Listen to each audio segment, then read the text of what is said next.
Hi hello friends, welcome to our channel PR job info. మన ఛానల్లో రోజు updated notifications యొక్క కంప్లీట్ ఇన్ఫర్మేషన్ అయితే చెప్పడం జరుగుతుంది ఫ్రెండ్స్. కాబట్టి వెంటనే PR job info channel subscribe చేసుకొని కొత్త నోటిఫికేషన్స్ యొక్క కంప్లీట్ ఇన్ఫర్మేషన్ అయితే తెలుసుకోండి. అదేవిధంగా టెట్ అండ్ డిఎస్సి ఎగ్జామ్ అయ్యేంత వరకు సబ్జెక్ట్ వైజ్గా ఇంపార్టెంట్ బిట్స్ అయితే మన ఛానల్లో అప్లోడ్ చేయడం జరుగుతుంది ఫ్రెండ్స్. కాబట్టి మన ఛానల్ని ప్రతిరోజు ఫాలో అవ్వండి. ఈరోజు వీడియోలో మనం తెలుగు సబ్జెక్ట్ నుండి 8, 9, 10 తరగతుల నుండి కవులు, ఉద్దేశ్యాలు, ఇతివృత్తాలు అయితే తెలుసుకుందాం. ఈ వీడియో చూస్తే మీకు ఖచ్చితంగా 2 మార్కులు అయితే వస్తాయండి. వీడియోని ఎక్కడా స్కిప్ చేయకుండా పూర్తిగా చూడండి ఫ్రెండ్స్. వీడియోలోకి వెళ్ళిపోదాం. ఫస్ట్ పాఠం ఆంధ్ర వైభవం. ఆంధ్ర వైభవంలో ఉద్దేశ్యం ఏంటమ్మా? ఆంధ్ర సంస్కృతిని, సాంప్రదాయాలను, ఆంధ్ర ప్రాంతాన్ని పాలిన పాలకుల కీర్తిని, ఆంధ్ర కవుల ఘనతను అర్థం చేసుకుని అభినందించేలా చేయడం ఈ పాఠం యొక్క ఉద్దేశ్యం. ఆంధ్ర వైభవం యొక్క పాఠం యొక్క ప్రక్రియ ఏంటంటే ఇది గేయ ప్రక్రియ అండి. ఇది గేయ ప్రక్రియ. దీనికి గల ఇతివృత్తం గురించి తెలుసుకున్నట్లయితే ఇది రాష్ట్ర కీర్తి.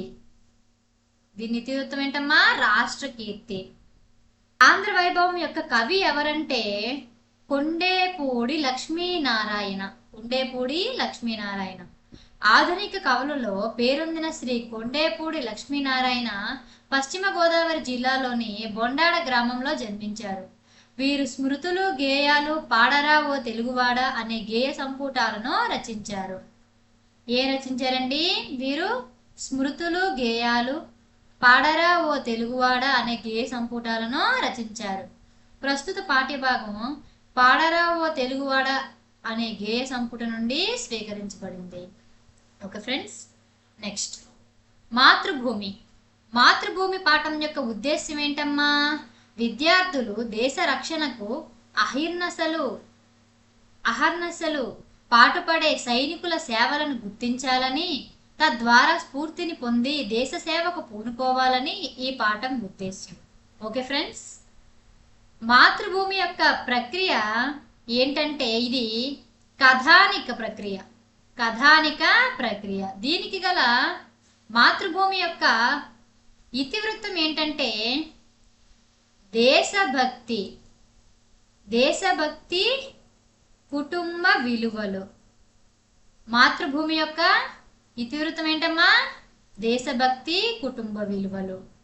మాతృభూమి యొక్క కవి ఎవరంటే పవని నిర్మల ప్రభావతి. ఈవిడ ప్రకాశం జిల్లా ఒంగోలులో జన్మించారు.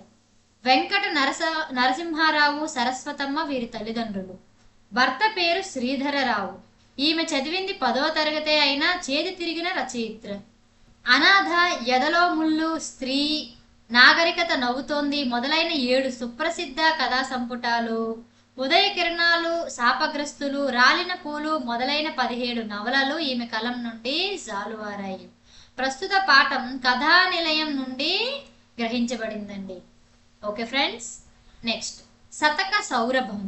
శతక సౌరభం పాఠం యొక్క ఉద్దేశ్యం ఏంటమ్మా? విద్యార్థులలో లౌకిక జ్ఞానాన్ని, జీవన నైపుణ్యాలను, నైతిక విలువలను పెంపొందించడం, వారిని ఉత్తమ భావి భారత పౌరులుగా తీర్చిదిద్దడం ఈ పాఠ్యాంశ ప్రధాన ఉద్దేశ్యం. శతక సౌరభం యొక్క ప్రక్రియ ఏంటంటే శతకం. శతక సౌరభం యొక్క ప్రక్రియ ఏంటమ్మా? శతకం. శతక సౌరభం యొక్క ఇతివృత్తం ఏంటంటే నైతిక విలువలు. నైతిక విలువలు. ఓకే ఫ్రెండ్స్, శతక సౌరభంలోని కవుల గురించి కొంతమంది తెలుసుకున్నట్లయితే గరికపాటి మల్లావధాని 19వ శతాబ్దం విద్యార్థి శతకం. మారద వెంకయ్య 17వ శతాబ్దం భాస్కర శతకం. పక్కి అప్పల నరసయ్య 16వ శతాబ్దం కుమార శతకం. పెరుమాళ్ళ మునెప్ప 20వ శతాబ్దం విద్యా శతకం. కంచర్ల గోపన్న 17వ శతాబ్దం దాశరథి శతకం. మాచిరాజు శివరామరాజు 20వ శతాబ్దం మనుల మూట శతకం. బమ్మెర పోతనామాత్యుడు 15వ శతాబ్దం నారాయణ శతకం. గుండ్లపల్లి నరసమ్మ 20వ శతాబ్దం వరదరాజ శతకం. కొండూరు వీరరాఘవాచార్యులు 20వ శతాబ్దం మిత్ర సాహిశ్రీ శతకం. ఓకే ఫ్రెండ్స్, నెక్స్ట్ పాఠం నా యాత్ర. నా యాత్ర యొక్క ఉద్దేశ్యం ఏంటమ్మా? దేశంలో ప్రాచీన కట్టడాలను, వివిధ నిర్మాణాలను, పలు సంస్కృతులు, సాంప్రదాయాలను, జీవన విధానాలను, భౌగోళిక వ్యత్యాసాలను గురించి తెలియపరుస్తూ చారిత్రక కట్టడాలను రక్షించుకోవలసిన ఆవశ్యకతను తెలియజేయడమే ఈ పాఠం యొక్క ఉద్దేశ్యం. నా యాత్ర పాఠ్య భాగ ప్రక్రియ ఏంటంటే యాత్రా రచన. ఏంటమ్మా? యాత్రా రచన. నా యాత్ర పాఠం యొక్క ఇతివృత్తం ఏంటంటే జాతీయ సమైక్యత. జాతీయ సమైక్యత. దర్శనీయ స్థలాలు. దర్శనీయ స్థలాలు. నా యాత్ర అనే పాఠం యొక్క కవి ఎవరంటే బులుసు వెంకటరమణయ్య. బులుసు వెంకటరమణయ్య గారు విజయనగరం జిల్లాలోని రామతీర్థంలో జన్మించారండి. రావ్ అనే కలంతో అప్పటి ముచ్చటలు, గజపతి రాజుల సాహిత్య పోషణ, గజపతుల నాటి గాథలు, దీపకలికలు, 16 రాత్రులు కథా సంకలనం రచించారండి. ఈ కలంతో? రావ్ అనే కలం పేరుతో. చెన్నయ్య సూరి బాల వ్యాకరణానికి టీకా రాశారు. 1958వ సంవత్సరంలో నా ఉత్తర దేశ యాత్ర అనే పేరుతో యాత్రా రచన చేశారు. వీరు 2 సార్లు ఆంధ్రప్రదేశ్ సాహిత్య అకాడమీ పురస్కారాన్ని పొందారు. ప్రస్తుత పాఠం నా ఉత్తర భారతదేశ యాత్ర నుండి అయితే స్వీకరించబడింది. ఓకే ఫ్రెండ్స్, నెక్స్ట్ సందేశం. సందేశం అనే పాఠం యొక్క ఉద్దేశం ఏంటమ్మా? దేశ అభివృద్ధిలో శ్రమజీవుల పాత్ర కీలకమైనదని, వీరికి ఎదురయ్యే కష్టాలను గుర్తించాలని, వారి శ్రమను గౌరవించాలని, వారి పట్ల సానుకూల దృక్పథం కలిగి ఉండాలని తెలియజేసే ఈ పాఠ్యాంశ ఉద్దేశం. తెలియజేయడమే ఈ పాఠ్యాంశ ఉద్దేశ్యం. నేపథ్యం ఏంటంటే గుర్రం జాషువా గబ్బిలం ద్వారా తన సందేశాన్ని పరమేశ్వరునికి పంపించారు. ఈ సందేశంలో తన బాధని, కష్టాన్ని, శ్రామికుల జీవ స్థితిగతుల్ని విన్నవించమని వేడుకున్నారు. సందేశం యొక్క ప్రక్రియ ఏంటంటే ఖండకావ్యం. సందేశం ప్రక్రియ ఏంటమ్మా? ఖండకావ్యం. అలాగే సందేశం పాఠం యొక్క ఇతివృత్తం ఏంటమ్మా? కష్టజీవుల శ్రమ. కష్టజీవుల శ్రమ. ఓకే ఫ్రెండ్స్, సందేశం పాఠం యొక్క కవి ఎవరంటే గుర్రం జాషువా అండి. గుర్రం జాషువా వీరయ్య లింగమ్మ దంపతులకు గుంటూరు జిల్లాల వినుగొండలో జన్మించారు. ఈయన రచనలు గబ్బిలం, పిరదౌసి, ముంతాజ్ మహల్, కందీసీకుడు, బాపూజీ, నేతాజీ, నాగార్జున సాగర్, ముసాఫరులు మొదలైనవి. ఈయనకు కవి కోకిల, కవితా విశారద, కవి దిగ్గజ, నవయుగ కవి చక్రవర్తి, మధుర శ్రీనాథ, విశ్వకవి సామ్రాట్ అనే బిరుదులున్నాయండి. సత్య హరిశ్చంద్ర నాటకంలో ఈయన రాసిన పద్యాలు వినని తెలుగువారు ఉండరండి. అంటే అతిశయోక్తి కాదు. ఈ పాఠ్యాంశం గబ్బిలం నుండి స్వీకరించబడింది అండి. ఓకే ఫ్రెండ్స్, నెక్స్ట్ పయనం. పయనం అనే పాఠం యొక్క ఉద్దేశ్యం సన్నకారు రైతులు, రైతు కూలీలు బ్రతుకుదెరువు కోసం తమ ఊరి నుండి మరో ప్రాంతానికి వలస వెళుతూ ఉంటారు. అలా వెళ్ళిన వారి జీవన విధానాన్ని, శ్రమను తెలియజేస్తూ విద్యార్థుల్లో సామాజిక స్పృహను పెంపొందించడమే ఈ పాఠం ఉద్దేశం. పయనం యొక్క ప్రక్రియ ఏంటంటే మాండలిక కథ. మాండలిక కథ. దీని యొక్క ఇతివృత్తం ఏంటంటే సామాజిక స్పృహ. ఏంటమ్మా? సామాజిక స్పృహ. పయనం పాఠం యొక్క ప్రక్రియ మాండలిక కథ, ఇతివృత్తం సామాజిక స్పృహ. పయనం పాఠం యొక్క రచయిత ఎవరంటే సింగమనేని నారాయణ. కథా రచయిత సింగమనేని నారాయణరావు గారు అనంతపురం జిల్లా బండమీదపల్లెలో జన్మించారండి. సంజమ్మ, రామప్పలు వీరి తల్లిదండ్రులు. సీమ కథలు, జోదం అనంతం, సింగమనేని కథలు అనే పేర్లతో కథా సంపుటాలు వెలువడ్డాయి. వృత్తిరీత్యా ఉపాధ్యాయుడు. ఆంధ్రప్రదేశ్ ప్రభుత్వం నుండి కళారత్న తెలుగు విశ్వవిద్యాలయం నుండి సాహిత్య పురస్కారాలు లభించాయండి. ఈ పాఠం సింగమనేని నారాయణ నటించిన అనంతం అనే కథల సంపుటంలోనిది. ఓకే ఫ్రెండ్స్, నెక్స్ట్ మేలి మలుపు.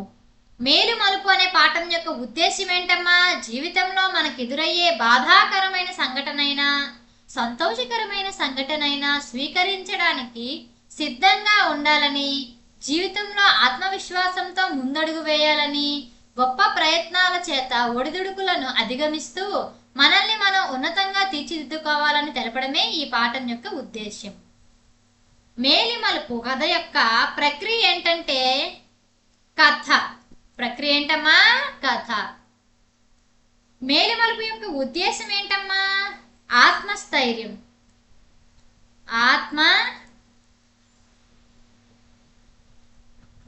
ఆత్మస్థైర్యం. మేలుమలుపు యొక్క ప్రక్రియ కథ, ఇతివృత్తం ఆత్మస్థైర్యం. మేలుమలుపు యొక్క కవి ఎవరంటే దేవులపల్లి వెంకట కృష్ణ శాస్త్రి. దేవులపల్లి వెంకట కృష్ణ శాస్త్రి. దేవులపల్లి వెంకట కృష్ణ శాస్త్రి తూర్పుగోదావరి జిల్లా చంద్రపాలెం గ్రామంలో జన్మించారు. వీరి తల్లిదండ్రులు తిమ్మన శాస్త్రి, సీతమ్మ. వీరు కృష్ణపక్షం, ఊర్వశి, పుష్పలావికలు, అమృత వీణ, బహుకాల దర్శనం, కృష్ణశాస్త్రి వ్యాసావళి, మంగళ కాహలి, కళా పేరుతో దేశభక్తి గేయాలు మొదలైనవి రచించారు. వీరికి ఆంధ్ర విశ్వవిద్యాలయం నుంచి కళా ప్రపూర్ణ బిరుదును, భారత ప్రభుత్వం నుంచి పద్మభూషణ్, కేంద్ర సాహిత్య పురస్కారంతో సత్కరించింది. ప్రస్తుత పాఠం పుష్పలావికలు అనే పుష్పలావికల నుండి గ్రహించబడింది. నెక్స్ట్ చిరమాలిన్యం. చిరమాలిన్యం అనే పాఠం యొక్క ఉద్దేశం ఏంటమ్మా? తోటి వారి సుఖదుఖాల్లో పాలు పంచుకోవడం, సహానుభూతిని కలిగి ఉండడం, మానవత్వాన్ని పెంచడం వంటి భావాలను విద్యార్థుల్లో నింపడమే ఈ పాఠ్యాంశం యొక్క ఉద్దేశ్యం. చిరమాలిన్యం యొక్క ప్రక్రియ ఏంటమ్మా? వచన కవిత. వచన కవిత అనేది చిరమాలిన్యం యొక్క ప్రక్రియ అండి. అయితే చిరమాలిన్యం యొక్క ఇతివృత్తం ఏంటమ్మా? మానవ విలువలు. మానవ విలువలు. చిరమాలిన్యం యొక్క కవి ఎవరంటే షేక్ ఖాజా హుస్సేన్. దేవిప్రియగా పేరొందిన షేక్ ఖాజా హుస్సేన్ గుంటూరు జిల్లాలో జన్మించారు. వీరి తల్లిదండ్రులు షేక్ హుస్సేన్ సాహెబ్, షేక్ ఇమాంబి.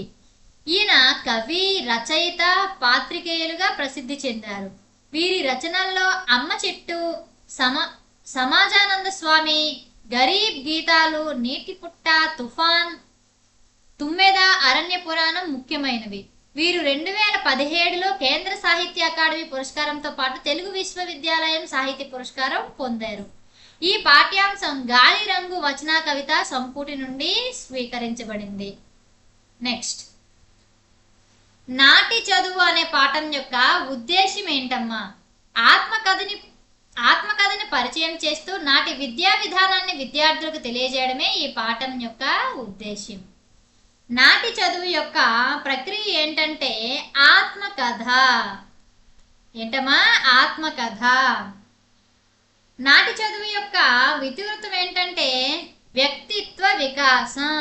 వ్యక్తిత్వ వికాసం. మరి చదువు విలువ. నాటి చదువు యొక్క కవి ఎవరంటే ఆచార్య మామిడిపూడి వెంకట రంగయ్య. మామిడిపూడి వెంకట రంగయ్య గారు నెల్లూరు జిల్లా కోవూరు తాలూకా పురిని గ్రామంలో జన్మించారు. వీరి తండ్రి వెంకటేశ్వరాచార్యులు, తల్లి నరసమ్మ. వీరు సంగ్రహ ఆంధ్ర విజ్ఞాన కోశము నిర్మాణంలో సంపాదక వర్గానికి అధ్యక్షులుగా 1958 సంవత్సరంలో మొదటి సంపుటాన్ని విడుదల చేశారు. మారుతున్న సమాజం నా జ్ఞాపకాలు పేరుతో ఆత్మకథ రాసుకున్నారు. వీరి సేవలకు మెచ్చి భారత ప్రభుత్వం 1968 సంవత్సరంలో పద్మభూషణ్ పురస్కారం చేసింది. ఈ పాఠం వారి ఆత్మకథ నుండి స్వీకరించబడింది. నెక్స్ట్ సమదృష్టి పాఠం యొక్క ఉద్దేశ్యం సమస్త మానవులను వర్గవర్ణమును బట్టి కాక గుణాన్ని సంస్కారాన్ని బట్టి గౌరవించాలని విద్యార్థుల్లో సర్వమానవ సమానత్వ భావన కలిగించడం ఈ పాఠ్యాంశ ఉద్దేశ్యం. సమదృష్టి ప్రక్రియ ఏంటమ్మా? గజల్. ఇతివృత్తం గురించి మనం తెలుసుకున్నట్లయితే సమానత్వం. సమదృష్టి యొక్క ప్రక్రియ గజల్, ఇతివృత్తం సమానత్వం. సమదృష్టి యొక్క కవి ఎవరంటే పైడి తేరేష్ బాబు. కవిగా, గాయకునిగా, సాహితీవేత్తగా పైడి తేరేష్ బాబు ప్రసిద్ధులు. వీరు ప్రకాశం జిల్లా ఒంగోలు పట్టణంలో జన్మించారు. వీరి తల్లిదండ్రులు సుబ్బమ్మ, శాంతయ్య. అల్పపీడనం, హిందూ మహాసముద్రం వంటి రచనలు చేశారు. ఆకాశవాణిలో వ్యాఖ్యాతగా తన బాణీ వినిపించారు. ప్రస్తుత పాఠ్యాంశం అల్పపీడనం గజల్ సంపుటి నుండి స్వీకరించబడింది. నెక్స్ట్, భువన విజయం. భువన విజయం యొక్క ఉద్దేశం తెలుసుకున్నట్లయితే విద్యార్థులకు అష్టదిగ్గజ కవులున్న భువన విజయాన్ని పరిచయం చేస్తూ తెలుగు భాషకు ఉన్న ప్రత్యేకతను, ఘనతను, మాధుర్యాన్ని తెలియపరచడం, భాషాభిమానాన్ని పెంపొందించడమే ఈ పాఠ్యాంశం యొక్క ప్రధాన ఉద్దేశం. భువన విజయం పాఠం యొక్క ప్రక్రియ ఏంటంటే సాహితీ రూపకం. ప్రక్రియ ఏంటమ్మా? సాహితీ రూపకం. భువన విజయం యొక్క ఇతివృత్తం ఏంటమ్మా? భాషాభిరుచి. ఏంటమ్మా? భాషాభిరుచి. భువన విజయం యొక్క కవి ఎవరంటే వేటూరి ప్రభాకర శాస్త్రి, సివి సుబ్బన్న. వేటూరి ప్రభాకర శాస్త్రి కృష్ణా జిల్లా పెదకల్లేపల్లిలో జన్మించారు. వీరి తల్లిదండ్రులు సుందర శాస్త్రి శేషమ్మ. తండ్రి వద్ద మద్దూరి రామవాధాని వద్ద సంస్కృతారంధ్రాలు నేర్చుకున్నారు. శాస్త్రి గారు గొప్ప పరిశోధకులు, కవి, నాటకకర్త. దేశ చరిత్ర, భాషా సాహిత్యాలను పరిశోధించి అమూల్యమైన వ్యాసాలు రచించారు. ప్రాచీన కవుల చాటువులను సేకరించి చాటుపద్యం అనే పంజరిని కూర్చారు. సివి సుబ్బన్న పూర్తి పేరు కడప వెంకట సుబ్బన్న. ఈయన కడప జిల్లా పొద్దుటూరులో చెన్నప్ప, రంగమ్మ దంపతులకు జన్మించారు. వీరు అనేక అవధానులు చేసి శతావధాని ప్రబంధం త్రిపుటి పేరుతో గొప్ప గ్రంథాన్ని ప్రకటించారు. సరస్వతి పుత్ర అవధాని పితామహ బిరుదాంకితులు. నెక్స్ట్, ఆతిథ్యం. ఆతిథ్యం పాఠం యొక్క ఉద్దేశం తెలుసుకున్నట్లయితే అతిథి దేవో భవ. ఇంటికి వచ్చిన అతిథులను గౌరవించాలని, వారికి లోటు రానియకూడదని తెలియజేయడం ఈ పాఠం యొక్క ఉద్దేశం. దీనికి గల నేపథ్యం గురించి తెలుసుకున్నట్లయితే భీష్మ పితామహుడు ధర్మరాజుకు ధర్మబోధనలు చేస్తూ మనల్ని శరణ కోరిన వారిని ఆదుకుంటే ఎటువంటి ఫలితం దక్కుతుందో చెప్పాడు. ఈ కథ పూర్వం రాక్షస మంత్రి శుక్రాచార్యుడు ముచుకుందుడు అనే రాజుకి చెప్పిన కథ. ఈ కథ అతిథి మర్యాద, ఆపదలో ఉన్నవారిని ఆదుకోవడం మొదలైన విలువలను చెప్తుంది. ఒక వేటగాడు అడవికి వెళ్లి పక్షిని వేటాడి తిరిగి ఇంటికి వెళ్తుండగా పెద్ద గాలివాన వచ్చింది. దాని వలన వేటగాడు అడవిలో చిక్కుకున్నాడు. చివరకు ఒక చెట్టు కిందకు చేరి తడిసిన శరీరంతో గజగజ వణుకుతున్నాడు. అప్పుడు ఒక పావురం శరణ కోరిన వేటగాడికి ఆతిథ్యం ఇచ్చిన రీతిని ఘట్టం తెలియజేస్తుంది. ఆతిథ్యం పాఠం యొక్క ప్రక్రియ ఏంటంటే ఇతిహాసం. ఆతిథ్యం యొక్క ప్రక్రియ ఏంటమ్మా? ఇతిహాసం. ఆతిథ్యం యొక్క ఇతివృత్తం గురించి తెలుసుకున్నట్లయితే అతిథి గౌరవం. అతిథి గౌరవం. ఆతిథ్యం యొక్క కవి ఎవరంటే తిక్కన సోమయాజి. కవిత్రయంలో తిక్కన సోమయాజి రెండవ వాడు. ఇంటి పేరు కొట్టరువు. తల్లిదండ్రులు అన్నమ్మ, కొమ్మనలు. తిక్కన నెల్లూరును పాలించిన మనుమసిద్ధి ఆస్థానంలో మంత్రిగా ఉండేవారు. నిర్వచనోత్తర రామాయణం, ఆంధ్ర మహాభారతం రచించారు. విరాట పర్వం నుండి స్వర్గారోహణ పర్వం వరకు 15 పర్వాలను రచించారు. ఈయన శైలి నాటకీయం.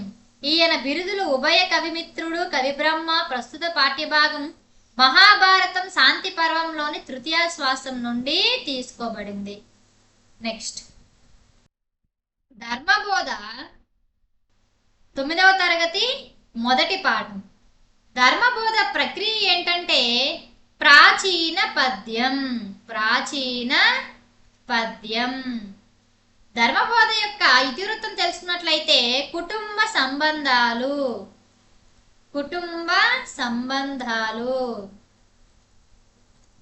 ధర్మబోధ యొక్క ఉద్దేశం తెలుసుకున్నట్లయితే మానవులు చేసే ప్రతి పనికి, ప్రతి సంకల్పానికి వారి అంతరాత్మ అసలైన సాక్షి. అంతరాత్మను చంపుకుంటే మనిషి తనను తాను వంచుకున్నట్లే అవుతుంది. గృహస్థ ధర్మాన్ని, సంతాన ప్రాధాన్యాన్ని, సత్యం గొప్పతనాన్ని గురించి చెప్పడమే ఈ పాఠం యొక్క ముఖ్య ఉద్దేశం. నేపథ్యం తెలుసుకున్నట్లయితే విశ్వామిత్రుడు బ్రహ్మర్షి కావాలని తపస్సు చేస్తున్నాడు. అతడి తపస్సు భంగం చేయడానికి దేవతలు మేనకను పంపారు. వారిద్దరూ ఒక బాలికకు జన్మనిచ్చారు. ఆ శిశువు శకుంత అనే జాతి పక్షులు కాపాడాయి. అందువల్ల ఆమెను శకుంతల అని నామకరణం చేసి కణ్వ మహామునిని పెంచుకున్నాడు. ఒకరోజు దుష్యంతుడు వేట కోసం వెళుతూ కణ్వ మహాముని ఆశ్రమం దగ్గర ఆగాడు. శకుంతలను చూశాడు. ఆమెను గాంధర్వ వివాహం చేసుకుని తన రాజ్యానికి వెళ్ళిపోయాడు. శకుంతలకు భరతుడు జన్మించాడు. తల్లి బిడ్డలను కర్ణుడు అత్తారింటికి పంపించాడు. నిండు కొలువులో దుష్యంతుడు ఆమెను తిరస్కరించాడు. దుష్యంతుడి మాటలు విని కలత చెందిన శకుంతల రాజుకు ధర్మబోధ చేయటమే ఈ పాఠ్య నేపథ్యం. ప్రక్రియ. ఇతిహాసం అనే పదానికి ఈ విధంగా జరిగింది అని అర్థం. ఇతిహాసంలో కథకు అధిక ప్రాధాన్యం ఉంటుంది. రామాయణం, మహాభారతం ఇతిహాసాల్లోని మూల కథను తీసుకొని వర్ణనలతో ఛందోబద్ధంగా పద్యాల రూపంలో కావ్యంగా మలిచి రాయడమే ఇతిహాస కావ్యం. ఈ కావ్యాలు కవి ప్రతిభా విశేషాలను వెల్లడిస్తాయి. అద్భుత కథాగమనంతో పాఠకుల మనసుల్లో చెరగని ముద్ర వేస్తాయి. ఈ ధర్మబాధ పాఠం యొక్క కవి ఎవరంటే నన్నయ్య భట్టు. ఈయన 11వ శతాబ్దపు కవి. రాజమహేంద్రవరాన్ని రాజధానిగా చేసుకుని ఆంధ్రదేశాన్ని పరిపాలించిన తూర్పు చాళుక్యరాజు రాజరాజ నరేంద్రుని ఆస్థాన కవి. వేదవ్యాసుడు సంస్కృతంలో రచించిన మహాభారతాన్ని ఆంధ్రీకరించిన కవిత్రయంలో మొదటివారు. ఆది సభా పర్వాలను అరణ్య పర్వంలో సగభాగాన్ని ఆంధ్రీకరించారు.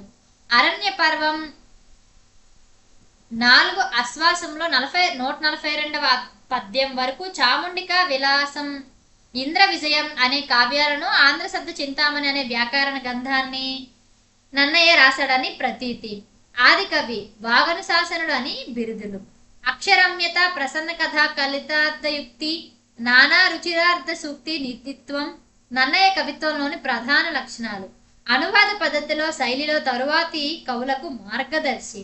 నారాయణ భట్టు, పావులూరి మల్లన, వేములవాడి భీమకవి, మల్లయ్య రేచన, అధర్వణుడు మొదలైన వారు నన్నయ్య సమకాలికులు. ప్రస్తుత పాఠ్యభాగం నన్నయ్య భట్టు రచించిన శ్రీమంద్ర మహాభారతంలోనిది. ఆది పర్వం 4వ నెక్స్ట్ చైతన్యం పాఠం యొక్క ప్రక్రియ ఏంటంటే ప్రాచీన పద్యం. చైతన్యం యొక్క ఇతివృత్తం తెలుసుకున్నట్లయితే సామాజిక బాధ్యత.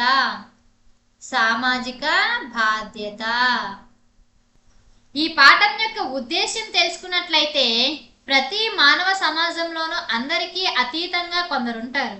వారు భవిష్యత్తును దర్శిస్తారు, ముందు చూపుతో ఆలోచిస్తారు, దారి దీపమై ముందుకు సాగుతారు. వారి తాత్వికులు. వారు తమ మాటల ద్వారా, చేతల ద్వారా దిశానిర్దేశం చేస్తారు. కవి కూడా ఈ కోవకు చెందినవాడే. అతడి కవిత్వంతో సామాజిక చైతన్యం కలిగిస్తాడు. కవి తన రచనల ద్వారా ప్రజలను ఆలోచింపచేస్తాడు. ఒక వంక మనిషిలో మంచితనాన్ని మెచ్చుకుంటూ కుటిలత్వాన్ని ఎండగడతాడు. ఆ నిబద్ధతతోనే కవి తన మనసులోని భావాలను లోకానికి ఈ కవిత రూపంలో వెల్లడించారు. విద్యార్థుల్లో సామాజిక చైతన్యాన్ని కలిగించి సమాజాభివృద్ధికి పాటుపడేలా చేయటమే ఈ పాఠం యొక్క ఉద్దేశం. చైతన్యం యొక్క నేపథ్యం గురించి తెలుసుకున్నట్లయితే కవిత్వానికి ఉండవలసిన ప్రథమ లక్షణం సామాజిక ప్రయోజనం. సమాజంలోని అసమానతల్ని రూపుమాపడానికి కవి తన కళాన్ని కదిలించాడు. ప్రజల గొంతుకగా కవి వినబడాలి. తోటి మానవాళికి అండగా నిలవాలంటే గుండె నిండా ధైర్యం నింపుకోవాలి. సొంత లాభం కోసం కాకుండా పరుల మేలు కోరి పనిచేయాలి అని ప్రేరణనిస్తూ కవి తన ఆకాంక్షను వ్యక్తం చేస్తున్న సందర్భంలో కవి కలం నుండి జాలువారినదే ఈ గేయ కవిత. ప్రక్రియ గేయ కవిత. గేయ కవిత గేయ కవిత పాడుకోవడానికి అనువైనది. మాత్రా ఛందస్సును అనుసరించి నడుస్తుంది. లయాత్మకంగా సాగుతుంది. మానవాళి శ్రేయస్సును, సమాజ పురోగమనాన్ని, లోక కళ్యాణాన్ని కాంక్షించే గేయాన్ని అభిదయ గేయం అంటారు. చైతన్యం పాఠం యొక్క కవి ఎవరంటే తాపీ ధర్మారావు. అభిదయ రచయిత, పత్రికా సంపాదకుడు, చలనచిత్ర సంభాషణ రచయిత, పత్రిక సంపాదకుడుగా దినపత్రికల్లో తొలిసారి వ్యవహారిక భాషను ప్రవేశపెట్టాడు. పద్య కవిత్వంలో మొదలుపెట్టిన నాటకాలు, నవలలు, పరిశోధనా వ్యాసాలు ఎన్నో రాశాడు. సుబోధకమైన జనరంజక శైలిలో రచనలు చేశాడు. పాతపాలి, కొత్తపాలి, దేవాలయాల మీద భూతబొమ్మలెందుకు, పెళ్లి దాని పుట్టు పూర్వోత్తరాలు,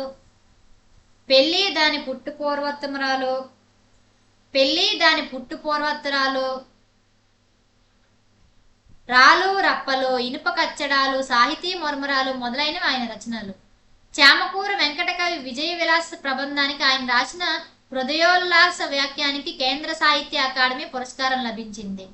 పుట్టపర్తి నారాయణాచార్యులు, గుర్రం జాషువా, గురజాడ అప్పారావు, శ్రీశ్రీ వంటి గొప్ప కవులు వీరి సమకాలికులు. ప్రస్తుత పాఠ్యభాగం తాపీ ధర్మారావు రచించిన కొత్తపాలి గ్రంథంలోనిది. నెక్స్ట్, హరివిల్లు. హరివిల్లు అనే పాఠం యొక్క ప్రక్రియ ఏంటంటే వర్ణన. హరివిల్లు యొక్క ప్రక్రియ ఏంటమ్మా? వర్ణన. హరివిల్లు యొక్క ఇతివృత్తం తెలుసుకున్నట్లయితే ప్రకృతి. ఇతివృత్తం ఏంటమ్మా? ప్రకృతి. హరివిల్లు యొక్క ఉద్దేశం ఏంటమ్మా? మనిషికి ప్రకృతికి విడదీయరాని బంధం. ప్రకృతిని తరచి చూడడం మనిషికి అలవాటు. ఉదయించే సూర్యుడు, రాలిపడే చినుకు, జలజల పారే నీరు, చిరుగాలి సవ్వడి, పూల పరిమళాలు, కిలకిలా రావాలు, చెమ్మ చీకటి, చల్లని వెన్నెల, ఇలా ప్రతీదీ మనిషిని ఆకర్షించి ఆనందాశ్చర్యాలతో ఓలలాడిస్తుంది. ప్రకృతి అందాలకు పరవశించిన మనిషి మైమరిచిపోతాడు. ఆ తన్మయాత్మంలో నుండి జారిన కావ్య సృష్టి ప్రకృతికి ప్రతిబింబమవుతుంది. కవి తన మనసులోని భావాలను అందంగా, ఆకర్షణీయంగా చెప్పడమే వర్ణన.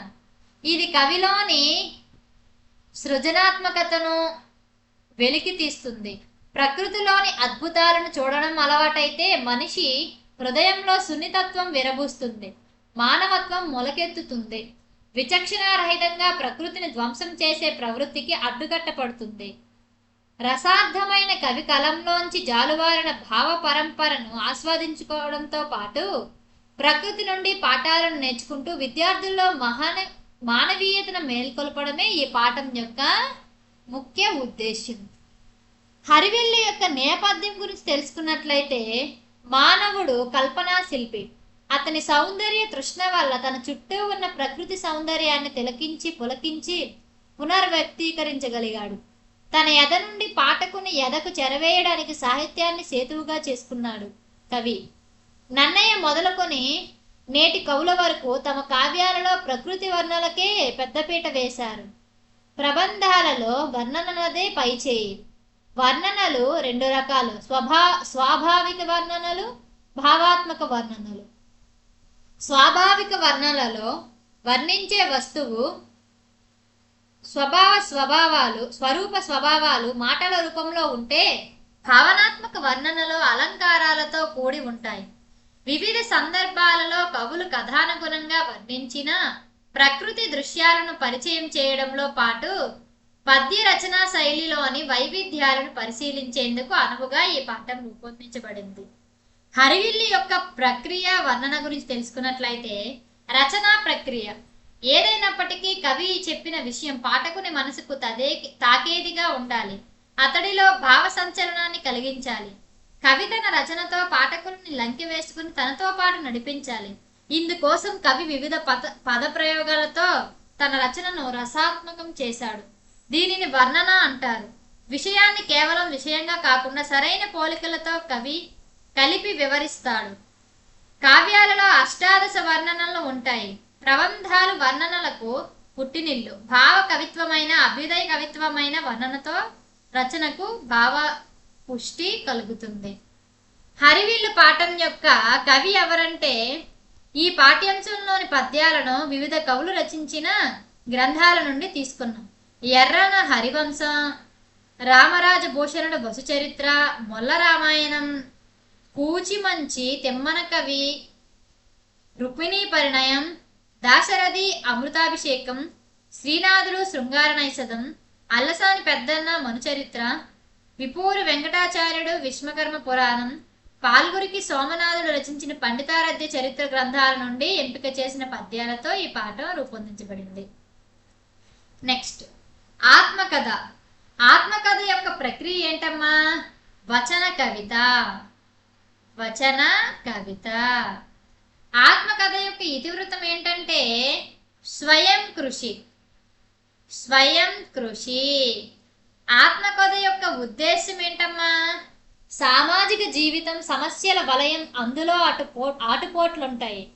జీవితం అందరికీ వడ్డించిన విస్తరి కాదు. తాము నమ్మిన జీవన సూత్రాలను అనుసరించి ఎదిగిన ఎందరో గొప్ప వ్యక్తులను ఆదర్శంగా తీసుకొని వారి బాటలో నడిచి విజయ శిఖరాలు అధిరోహించిన వారిలో ఈ కవి ఒకడు. సమాజం అతడి కృషిని గౌరవించి సమున్నతంగా సన్మానిస్తుంది. కానీ కవి ఆ సన్మానానికి పొంగపోడు. గతంలో తన జాతి జనులకు జరిగిన అనేక అవమాన పరంపరలు అతడి కళ్ళ ముందు కదులుతూ ఉంటాయి. వాటి తాలూకా దుఃఖం అతన్ని పట్టి బాధిస్తోంది. విద్య ద్వారానే వ్యక్తికి గౌరవం లభిస్తుంది. మనిషి ఎంత ఎత్తుకు ఎదిగినా తాను ఎక్కడి నుండి వచ్చాడో గుర్తెరగాలి. తన మూలాలు మరవకూడదనే సత్యాన్ని తెలియజేయడమే ఈ పాఠ్యాంశం యొక్క ఉద్దేశం. ఆత్మకథ యొక్క నేపథ్యం గురించి తెలుసుకున్నట్లయితే, స్వేచ్ఛ మానవ సహజాతం. వ్యక్తి తన స్వతంత్రానికి భంగం కలిగితే సహించడు. తన హక్కులను అణిచివేయాలని ప్రయత్నిస్తే తిరగబడతాడు. పిల్లలు సైతం తమకు ఇష్టం లేకపోతే తల్లిపాలను తాగనంటారు, తల తిప్పుకుంటారు. ప్రతి మనిషికి ఒక వ్యక్తిత్వం ఉంటుంది. తనకు సాటి మనుష్యుల మధ్య గుర్తింపును కోరుకుంటాడు. సమాజంలో ఉన్న కొన్ని నిరంకుశ భావాలు, కట్టుబాట్లు మనిషి స్వేచ్ఛను సంకెళ్ళ వేస్తాయి. అతడు వాటిని తెంచుకుంటూ తనలో ఉన్న సృజనాత్మక శక్తిని ప్రపంచానికి చాటుకుంటాడు. మనిషిలోని మంచితనాన్ని, మానవీయతను ప్రపంచం గుర్తించి గౌరవిస్తుంది. అనేక సమస్యలను కుంగిపోక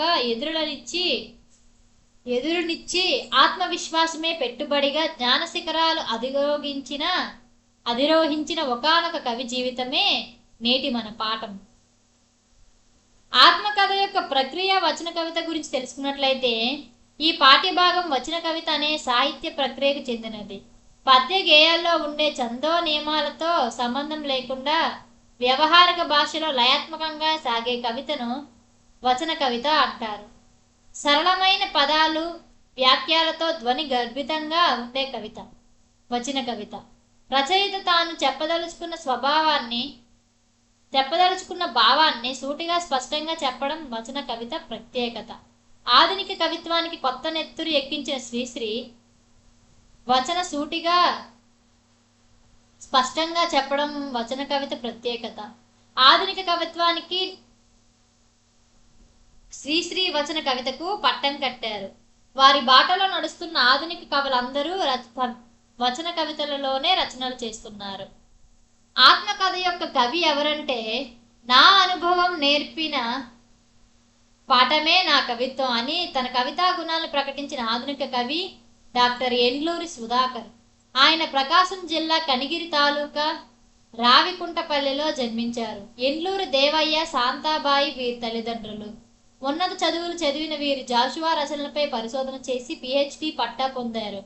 పొట్టి శ్రీరాములు తెలుగు విశ్వవిద్యాలయంలో, కేంద్రీయ విశ్వవిద్యాలయం హైదరాబాద్లో లెక్చరర్గా, అసోసియేట్ ప్రొఫెసర్గా, శాఖాధిపతిగా సుమారు 30 సంపాదకత్వం వహించారు. కవిరత్న, నవయుగ వచన కవిత చక్రవర్తి వీరి బిరుదులు. వర్తమానం మల్లె మొగ్గల గొడుగు, కొత్త గబ్బిలం, వర్గీకరణీయం, గోసంగి, నల్లద్రాక్ష పందిరి, అటాజనిగాంచే యాత్రా కవిత్వం, జాషువా సాహిత్యంపై విశ్లేషణ వీరి ఇతర రచనలు. ప్రస్తుత పాఠం నల్లద్రాక్ష పందిరి కవితా సంపుటిలోనిది. నెక్స్ట్, స్నేహం. స్నేహం పాఠం యొక్క ప్రక్రియ ఏంటంటే ప్రాచీన పద్యం. ఏంటమ్మా? ప్రాచీన పద్యం. స్నేహం పాఠం యొక్క ఇతివృత్తం ఏంటమ్మా? వ్యక్తిత్వ వికాసం. వ్యక్తిత్వ వికాసం. స్నేహం పాఠం యొక్క ప్రక్రియ పద్యం గురించి తెలుసుకున్నట్లయితే సాహిత్య ప్రక్రియలలో విశిష్టమైనది పద్యం. ఇది ఛందోబద్ధమైనది, లయాత్మకంగా గానయోగ్యంగా ఉంటుంది, ధారణకు అనువుగా ఉంటుంది. అందుకే మన ప్రాచీన కవులు మొదలు ఆధునిక కవుల వరకు పద్య రచనకు ప్రాధాన్యత ఇచ్చారు. కవి తన రచనలో భావ వ్యక్తీకరణకు అనువుగా కొన్ని ప్రత్యేక పద్య శైలులు ఎంచుకుంటారు. ఉద్ధతికి విక్రీడిత పద్యాలు, సుకుమారతకు మాలా పద్యాలు, తాత్విక భావనకు గీత పద్యాలు, పుష్పాపచయాది సందర్భాలకు రగడలు, పంచచమారాలు మొదలైనవి పద్య రీతులు కావ్యాలలో శోభిస్తాయి. స్నేహం యొక్క కవి పరిచయం ఏంటంటే ప్రస్తుత పాఠ్యభాగం నన్నయ్య, తిక్కన, పోతన, కందుకూరి, రుద్రకవి, తెనాలి అన్నయ్య కవి, విశ్వనాథ సత్యనారాయణ రచించిన గ్రంథాల్లో నుండి ఎంపిక చేసిన పద్యాలతో రూపొందించింది. ఆదికవి బిరుదాంకితుడైన నన్నయ్య రాజరాజ నరేంద్రుని ఆస్థాన కవి. కవి బ్రహ్మ బిరుదాంకితుడైన తిక్కన మనుమసిద్ధి ఆస్థాన కవి. ప్రజాకవి బిరుదాంకితుడైన బమ్మెర పోతన 15వ శతాబ్దికి చెందినవాడు. సుగ్రీవ విజయం యక్షగాన కర్త కందుకూరి రుద్రకవి 16వ శతాబ్దికి చెందినవాడు. సుదక్షిణ పరిణయం గ్రంథకర్త తెనాలి అన్నయ్య కవి 16వ శతాబ్దానికి చెందినవాడు. కవి సామ్రాట్ బిరుదాంకితుడైన విశ్వనాథ సత్యనారాయణ 1895 9వ నెల 10వ తారీఖులో కృష్ణా జిల్లా నందమూరులో జన్మించారు. తండ్రి శోభనాద్రి, తల్లి పార్వతి. తిరుపతి వెంకట కవులలో ఒకరైన చల్లపిల్లి వెంకట శాస్త్రి వద్ద హైస్కూల్ విద్యను పూర్తి చేశారు. అధ్యాపకునిగా పనిచేసిన వీరు రచించిన శ్రీమద్ రామాయణ వృక్షకల్పం కావ్యానికి జ్ఞానపీఠ పురస్కారం లభించింది. 1000 పడగలు, కిన్నెరసాని పాటలు, కోకిలమ్మ పెళ్లి, ఏకవీర మొదలైనవి వీరి ఇతర రచనలు. నెక్స్ట్ తీర్పు. తీర్పు పాఠం యొక్క ప్రక్రియ గురించి తెలుసుకున్నట్లయితే ఆధునిక పద్యం. ఆధునిక పద్యం. తీర్పు పాఠం యొక్క ఇతివృత్తం ఏంటమ్మా? పరోపకారం. తీర్పు పాఠం యొక్క ఉద్దేశం తెలుసుకున్నట్లయితే బుద్ధుడు నడయాడిన భారతావని శాంతి సహనాలకు పుట్టినిల్లు. పరోపకారం మనకు జీవనాడి. అందుకే మనిషిగా జీవించడానికి కొన్ని విలువలు, నియమనిష్టలు ఏర్పాటు చేసి దాన్ని మానవత్వం అన్నారు. మనిషి పురుషార్థపరుడు కావాలి అంటారు పెద్దలు. ధర్మబద్ధంగా జీవితాలను కొనసాగిస్తూ జన్మ సాఫల్యం చేసుకోవాలనేది దీని పరమోద్దేశం. మనస్సు చంచలమైనది, చూచిన ప్రతిదీ తనకు కావాలని ప్రేరేపిస్తుంది. సాధనతో దీన్ని అదుపులో ఉంచుకోవాలి. కరుణ, సత్యం, ధర్మం, న్యాయం, బోధదయ, అహింస, క్షమాగుణం మొదలైన సాత్విక గుణాలను విద్యార్థులు అలవరుచుకొని ఉన్నతమైన జీవనం కొనసాగిస్తూ మానవత్వాన్ని చాటుకోవాలని తెలియపరచడమే ఈ పాఠం యొక్క ఉద్దేశం. తీర్పు పాఠం యొక్క నేపథ్యం గురించి తెలుసుకున్నట్లయితే ఒకరోజు సిద్ధార్థుడు రాజకుమారులతో కలిసి వనవిహారానికి వెళ్ళాడు. సిద్ధార్థుడు ప్రకృతి అందాన్ని, సరోవరాలను, పంట చేలను, పశువుల కాపర్లను, పశు పక్ష్యాదులను చూసి ఆనందిస్తాడు. ఇంకొక రాజకుమారుడు దేవదత్తుని చేత ధనుర్బాణాలు ధరించి జంతువులను వేటాడించడానికి సిద్ధంగా ఉన్నాడు. ఇంతలో ఒక హంసల గుంపు క్రీంకారం చేస్తూ ఆకాశ మార్గంలో పయనిస్తూ ఉండడానికి దేవదత్తుడు చూశాడు. బాణం సంధించి ఒక హంసను నేల కూల్చాడు. దీన్ని చూసిన సిద్ధార్థుడు మిక్కిలి వ్యధ చెంది ఆ హంసను రక్షించాడు. ఇది ఇద్దరి మధ్య వాదానికి దారితీసింది. న్యాయం కోసం రాజస్థానానికి వెళ్ళారు. చివరకు హంస ఇద్దరిలో ఎవరికి చెందుతుందో అనే విషయం పాఠ్యభాగం ద్వారా తెలుస్తుంది. తీర్పు పాఠం యొక్క ప్రక్రియ ఖండకావ్యం గురించి తెలుసుకున్నట్లయితే చిన్న కథ, కొన్ని పాత్రలు, పరిమిత పద్యాలు ఉన్న రచన ఖండకావ్యం. దీనిలో వ్యర్థ పదాలకు, వర్ణనలకు అవకాశం ఉండదు. మహాకావ్యాల్లోని రసవత్తరమైన ఘట్టాలను, పాత్రలను, చారిత్రక, దేశభక్తి సన్నివేశాలు మొదలైన వాటిని రమణీయంగా వ్యక్తీకరించడం దీని ప్రత్యేకత. దీనిలో పద్యాలు సాంప్రదాయ వృత్తాలతో ఛందోబద్ధంగా ఉంటాయి. తీర్పు పాఠం యొక్క కవి గురించి తెలుసుకున్నట్లయితే కరుణశ్రీ పేరు వినగానే ఘంటసాల గారు ఆత్రంగా పాడిన పుష్ప విలాపం గుర్తొస్తుంది. పిన్నలకు, పెద్దలకు, పండిత పామరులకు అందరికీ అర్థమయ్యేలా కమ్మని కవిత్వాన్ని అందించిన సుకవి చూడమని జంధ్యాల పాపయ్య శాస్త్రి. వీరి కలం పేరు కరుణశ్రీ. గుంటూరు ఏసీ కాలేజ్లో అధ్యాపకులుగా పనిచేశారు. ఆరుద్ర, పుట్టపర్తి నారాయణాచార్యులు వీరికి సమకాలికులు.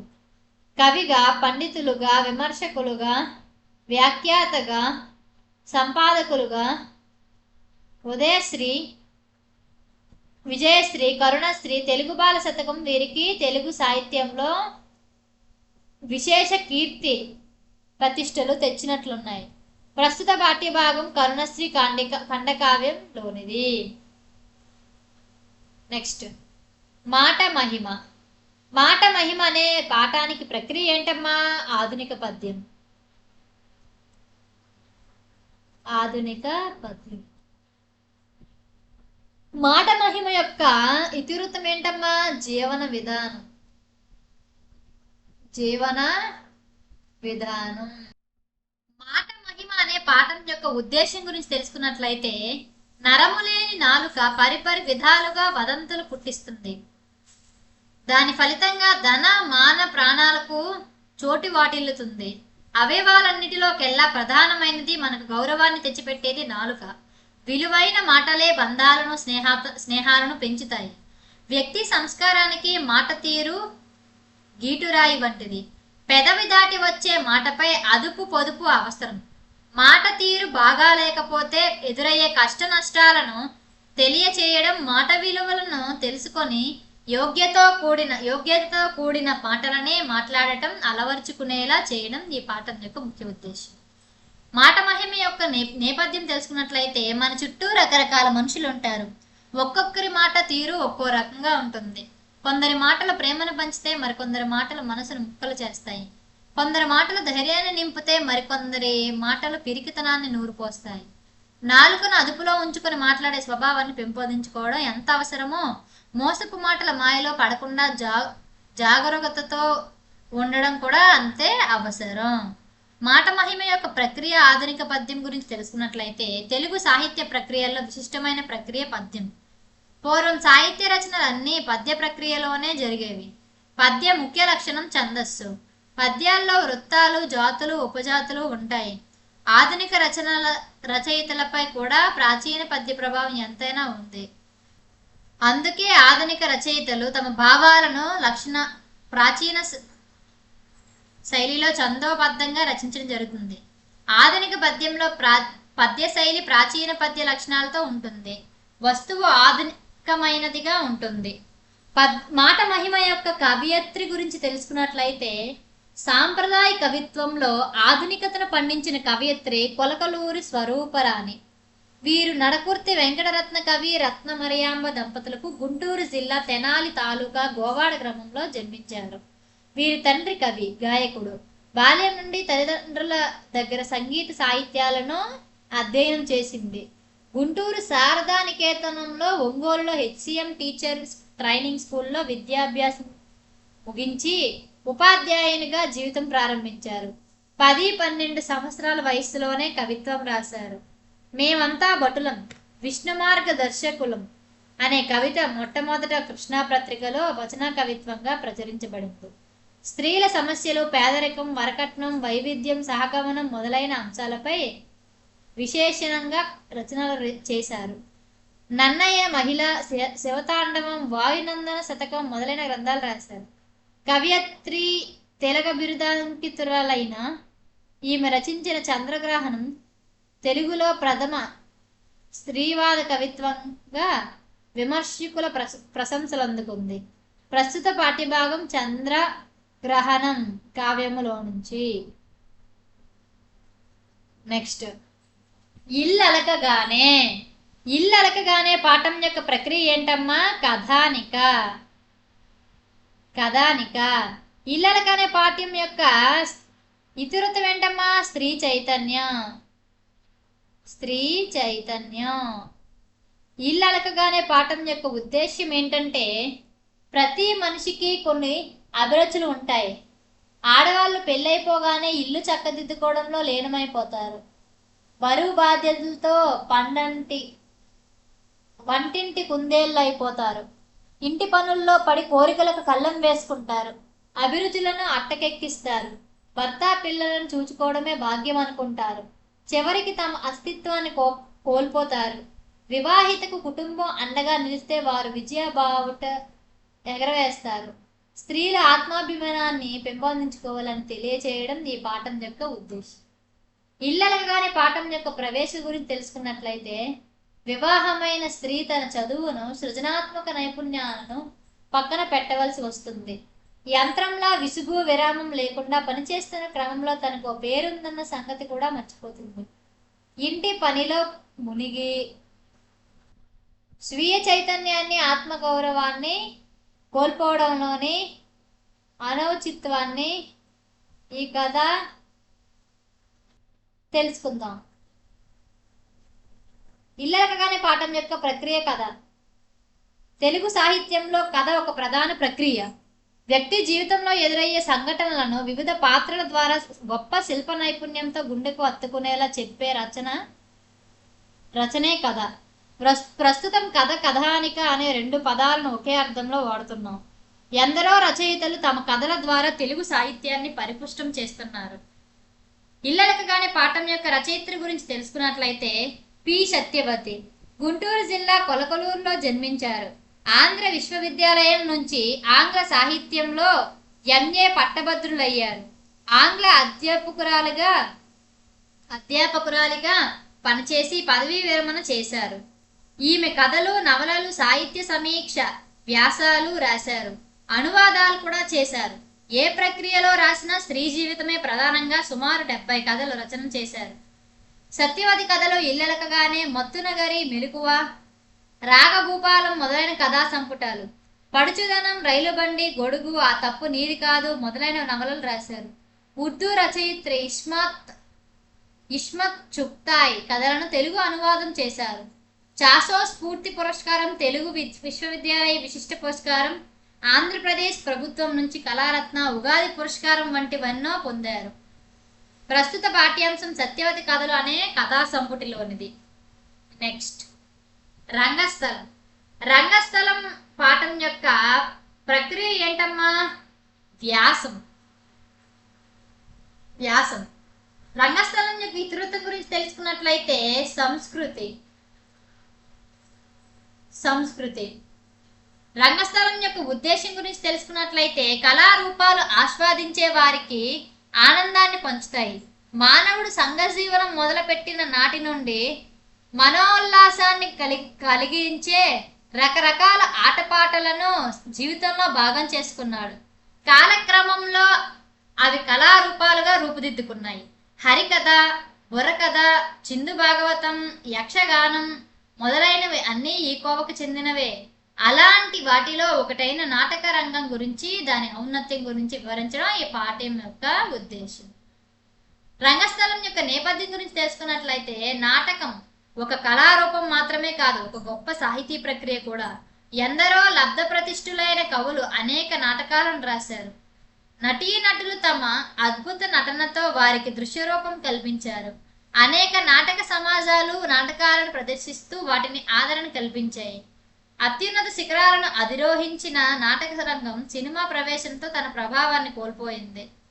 కేవలం వినోదాన్ని పంచడంతో సరిపెట్టుకోకుండా సామాజిక సమస్యలను, సాంఘిక దురాచారాలను ఎత్తుచూపుతూ కొత్త పొంతలు తొక్కుతూ ఈనాటికి తన ఉనికిని చాటుకుంటున్న నాటకం గురించి నేటి తరం తెలుసుకోవడంలో ఎంతో అవసరం. రంగస్థలం యొక్క ప్రక్రియ వ్యాసం. ఒక విషయాన్ని గురించిన సమాచారాన్ని, విశేషాలను పాఠకులకు అర్థమయ్యేలా సంగ్రహంగా రాసే ప్రక్రియ వ్యాసం అంటారు. వ్యాసానికి ఒక స్పష్టమైన ప్రారంభం, వివరణ, ముగింపు అనే లక్షణాలు ఉంటాయి.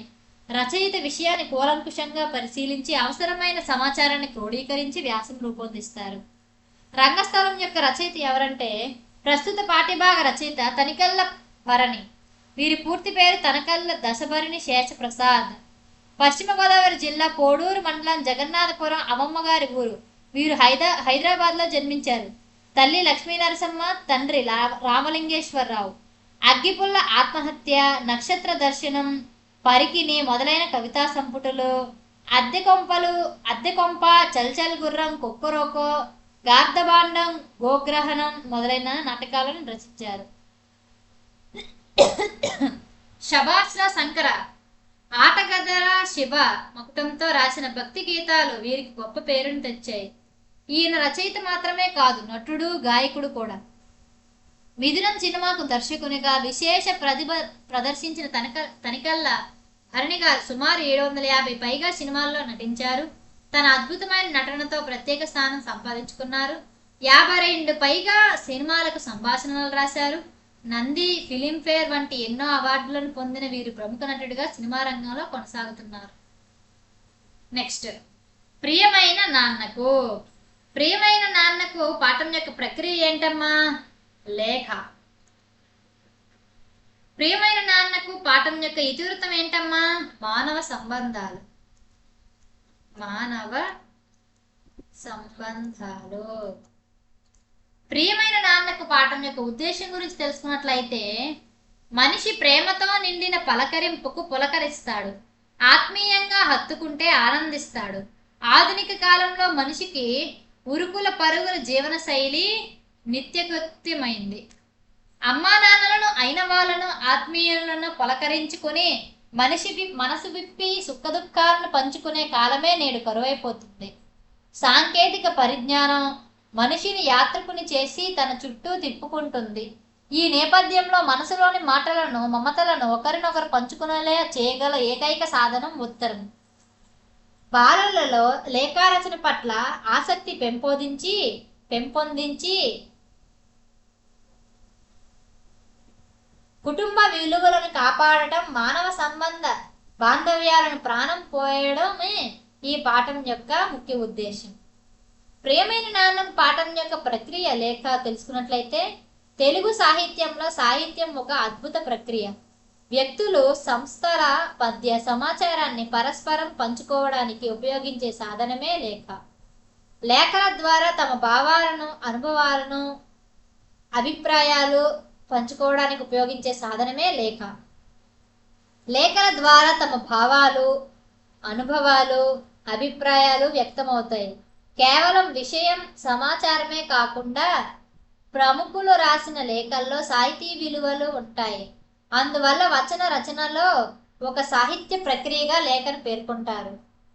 ఎందరో రచయితలు లేఖల రూపంలో తమ హృదయాన్ని ఆవిష్కరించారు. సంజీవదేవ్ లేఖలు, చలం లేఖలు, నెహ్రూ లేఖలు, ఔరంగజేబు లేఖలు, అబ్రహీం లింకన్ లేఖలు ఈ కోవకు చెందినవే. కొందరు లేఖలు ఆలోచింపచేస్తే మరికొందరి లేఖలు ఆనందింపచేస్తాయి. అందుకే లేఖలను చైతన్యానికి ప్రతీకలు అంటారు. ప్రియమైన నాన్నకు పాఠం యొక్క రచయిత్ర గురించి తెలుసుకున్నట్లయితే, శ్రీమతి పెంగళి బాలాదేవి తూర్పుగోదావరి జిల్లా పెద్దాపురం తాలూకా కట్రాపులపల్లెలో జన్మించారు. వీరి తల్లిదండ్రులు బట్టిప్రోలు కృష్ణమూర్తి, వేల్పూరి సుభద్రాదేవి. ఉన్నత విద్యను పూర్తి చేసుకున్న ఈమె అధ్యాపక వృత్తిని స్వీకరించారు. తండ్రి నుంచి వారసత్వంగా రచనా నైపుణ్యాన్ని పొందారు. తెలుగు, హిందీ, ఒడియా, బెంగాలీ భాషల్లో రచనలు చేశారు.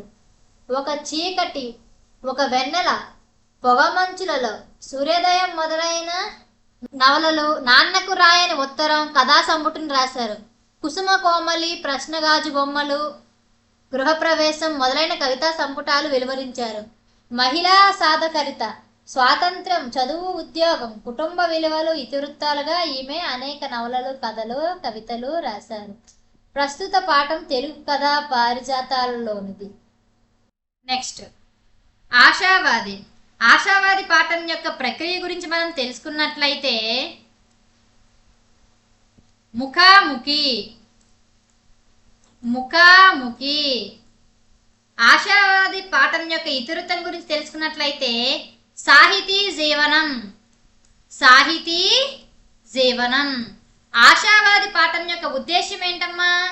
విద్యార్జనకు పుట్టుపూర్వోత్తరాలు, ఆర్థిక అసమానతలు అవరోధాలు కావని నిరూపించిన దీశాలి ప్రకాశరావు పట్టుదల కృషి ఉంటే అక్షర సింహాసనం ఎక్కి సాహితీ సామ్రాజ్యాన్ని ఏలవచ్చునని నిరూపించి చూపిన కార్యదక్షుడు.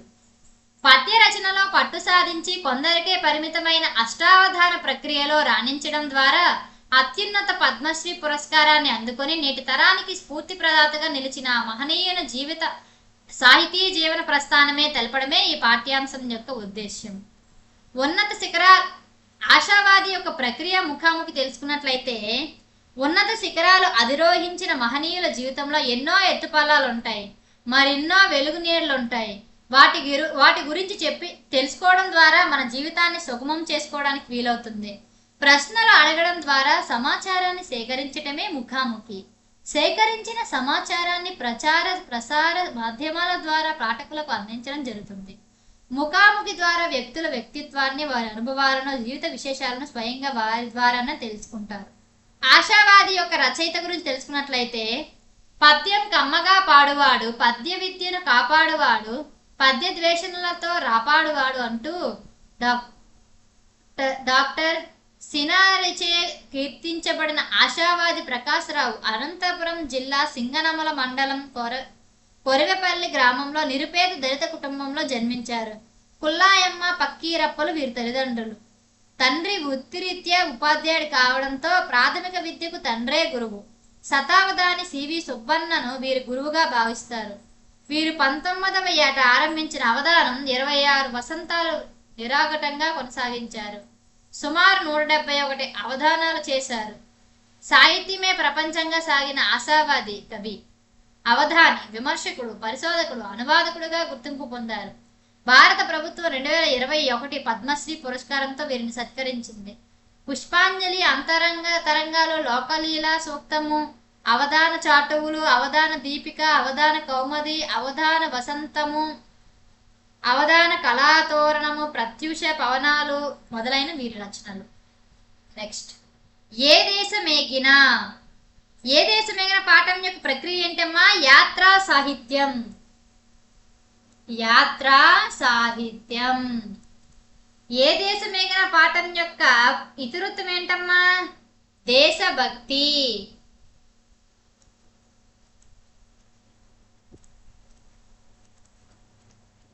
ఏ దేశమేగిన పాఠం యొక్క ఉద్దేశం ఏంటమ్మా? తెలుగులో పద్యం, కథ, వచన కవిత మొదలైన ప్రక్రియలతో పాటు యాత్రా రచన కూడా ఒక సాహితీ ప్రక్రియ.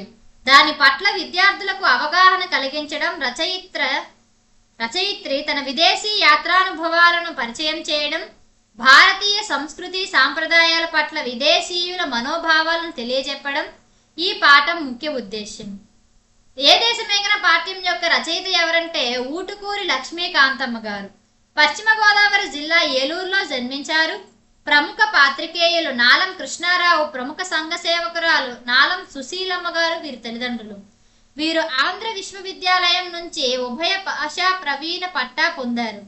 వీరు మన సాహితీ, మధుభారతి, ఆంధ్రుల కీర్తన వాద్మే సేవ, ఆంధ్ర కవయిత్రులు, అఖిల భారత కవయిత్రులు, హంస విజయము, అభిజ్ఞాన శాకుంతలము, జాతిపిత, ఒక చిన్న దివ్వె, నా తెలుగు మంచాల, లజ్జ, కిరీటధారణి, భారతదేశ చరిత్ర, కొన్ని గుణపాఠములు మొదలైన గ్రంథాలు రచించారు. సరస్వతి సామ్రాజ్య వైభవము అనే ఏకాంకికను, సాహితీ రుద్రమ పేరుతో ఆత్మచరిత్రను, కాంతి శిఖరాలు అనే పేరుతో భక్తి గీతాలు, అమృతవల్లి, చీకట రాజ్యం మొదలైన నవలలు రాశారు. ప్రస్తుత పాఠం ఊటుకూరి లక్ష్మీకాంతమ్మ గారు రచించిన నా విదేశీ పర్యటన అనుభవాలలోనిది. నెక్స్ట్, నా చదువు. నా చదువు అనే పాఠం యొక్క ప్రక్రియ ఏంటమ్మా? స్వీయ చరిత్ర. స్వీయ చరిత్ర. నా చదువు పాఠం యొక్క ఇతివృత్తం ఏంటమ్మా? స్ఫూర్తి. స్ఫూర్తి. నా చదువు పాఠం యొక్క ఉద్దేశం ఏంటమ్మా? విద్య వలన వినయం, వినయం వలన పాత్రత కలుగుతుంది అనేది ఆశయవాక్యం. అంటే విద్య వ్యక్తి అభివృద్ధితో పాటు సమాజాభివృద్ధికి తోడ్పడుతుంది.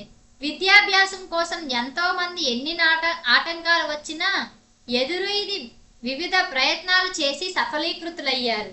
అలాగే కోరుకున్న రంగంలో రాణించి దేశాభివృద్ధిలో భాగస్వామ్యులయ్యారు.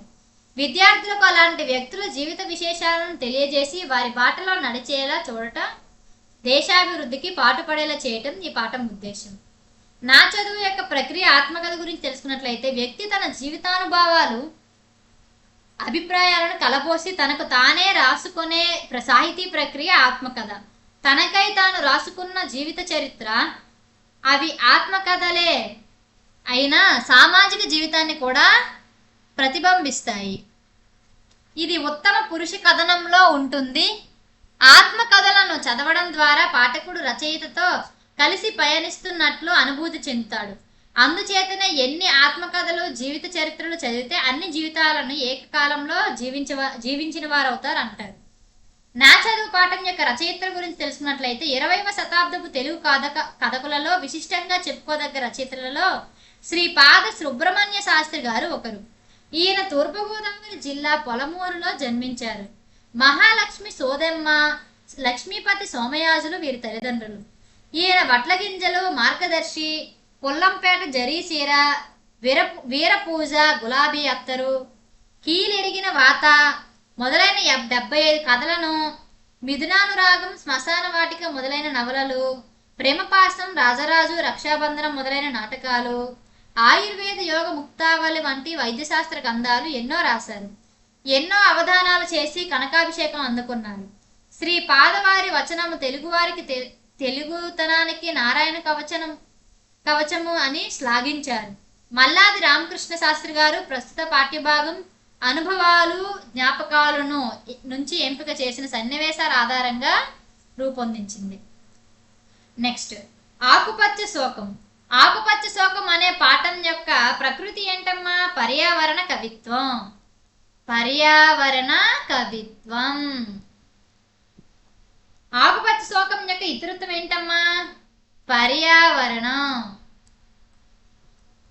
ఆకుపచ్చ శోకం యొక్క ఉద్దేశం గురించి తెలుసుకున్నట్లయితే భూగోళం మీద జీవకోటికి ప్రాణవాయువునిచ్చి పచ్చదనాన్ని పెంచేవి చెట్లు.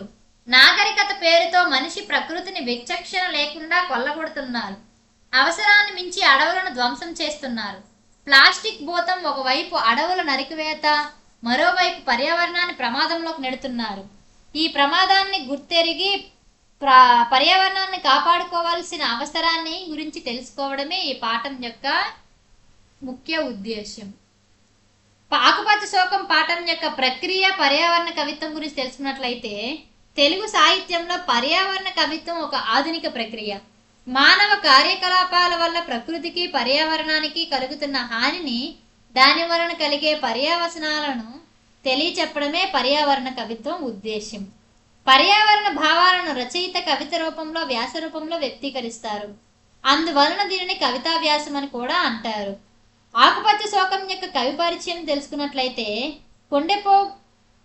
కొండెపోగు బి. డేవిడ్ లివింగ్స్టన్ ప్రకాశం జిల్లా మార్కాపురంలో జన్మించారు. సుందర ప్రకాశరావు, శ్రీమతి రూతమ్మ వీరి తల్లిదండ్రులు. జీవశాస్త్ర అధ్యాపకుడిగా పనిచేసిన ఈయన దీపాలు, అరణ్యంలో కేక, దగ్ధ దృశ్యం, ఆకుపచ్చ శోకం మొదలైన కవితా సంపుటాలు వెలువరించారు. కుర్చీ చెప్పిన చర్చీ కథలు, అపూర్వయానం నవల, విశ్వధర్మం పేరు మీద ఆధ్యాత్మిక వ్యాసాలు రచించారు. వీరి కవిత్వం సరళంగా ఉంటూనే బలమైన భావాలతో ఉంటుంది. నెక్స్ట్, ప్రత్యక్ష దైవాలు. ప్రత్యక్ష దైవాలు అనే పాఠం 10వ తరగతిలో మొదటి పాఠం. ప్రత్యక్ష దైవాలు పాఠం యొక్క ప్రక్రియ ఏంటమ్మా? ఇతిహాసం. ప్రత్యక్ష దైవాల యొక్క ఇతివృత్తం ఏంటమ్మా? తల్లిదండ్రుల సేవ. తల్లిదండ్రుల సేవ. ప్రత్యక్ష దైవాల పాఠం యొక్క ఉద్దేశం ఏంటమ్మా? లోకంలో కంటికి కనిపించే దేవతలు అమ్మా నాన్నలు. వారిని ఎల్లప్పుడూ సేవించడమే ధర్మాలన్నింటిలో ఉత్తమ ధర్మం. ఆ ధర్మాన్ని అనుసరించాలని చెప్పడమే ఈ పాఠం ఉద్దేశం. ప్రత్యక్ష దైవాలు పాఠం యొక్క కవి ఎవరంటే మహాభారతాన్ని ఆంధ్రీకరించిన కవయిత్రంలో ఎర్రన 3వ కవి. ఈయన క్రీస్తు శకం 14వ శతాబ్దపు కవి. వీరి తల్లిదండ్రులు పోతమ్మ, సోరనలు. పాకనాడు సీమ, నెల్లూరు జిల్లా కందుకూరి సమీపంలో గుడ్లూరు గ్రామంలో జన్మించారు. అద్దంకి రాజధానిగా చేసుకుని పరిపాలించిన ప్రోలయ వేమారెడ్డి ఆస్థాన కవిగా ఉన్నారు. రామాయణం, హరివంశం, అరణ్య పర్వశేషం, నృసింహ పురాణం వీరి రచనలు. శంభుదాసుడు, ప్రబంధ పరమేశ్వరుడు అనే బిరుదులతో ప్రసిద్ధి చెందారు. వీరి రచనా శైలిలో సూక్తి వైచిత్రి పేరెన్ని గన్నిది.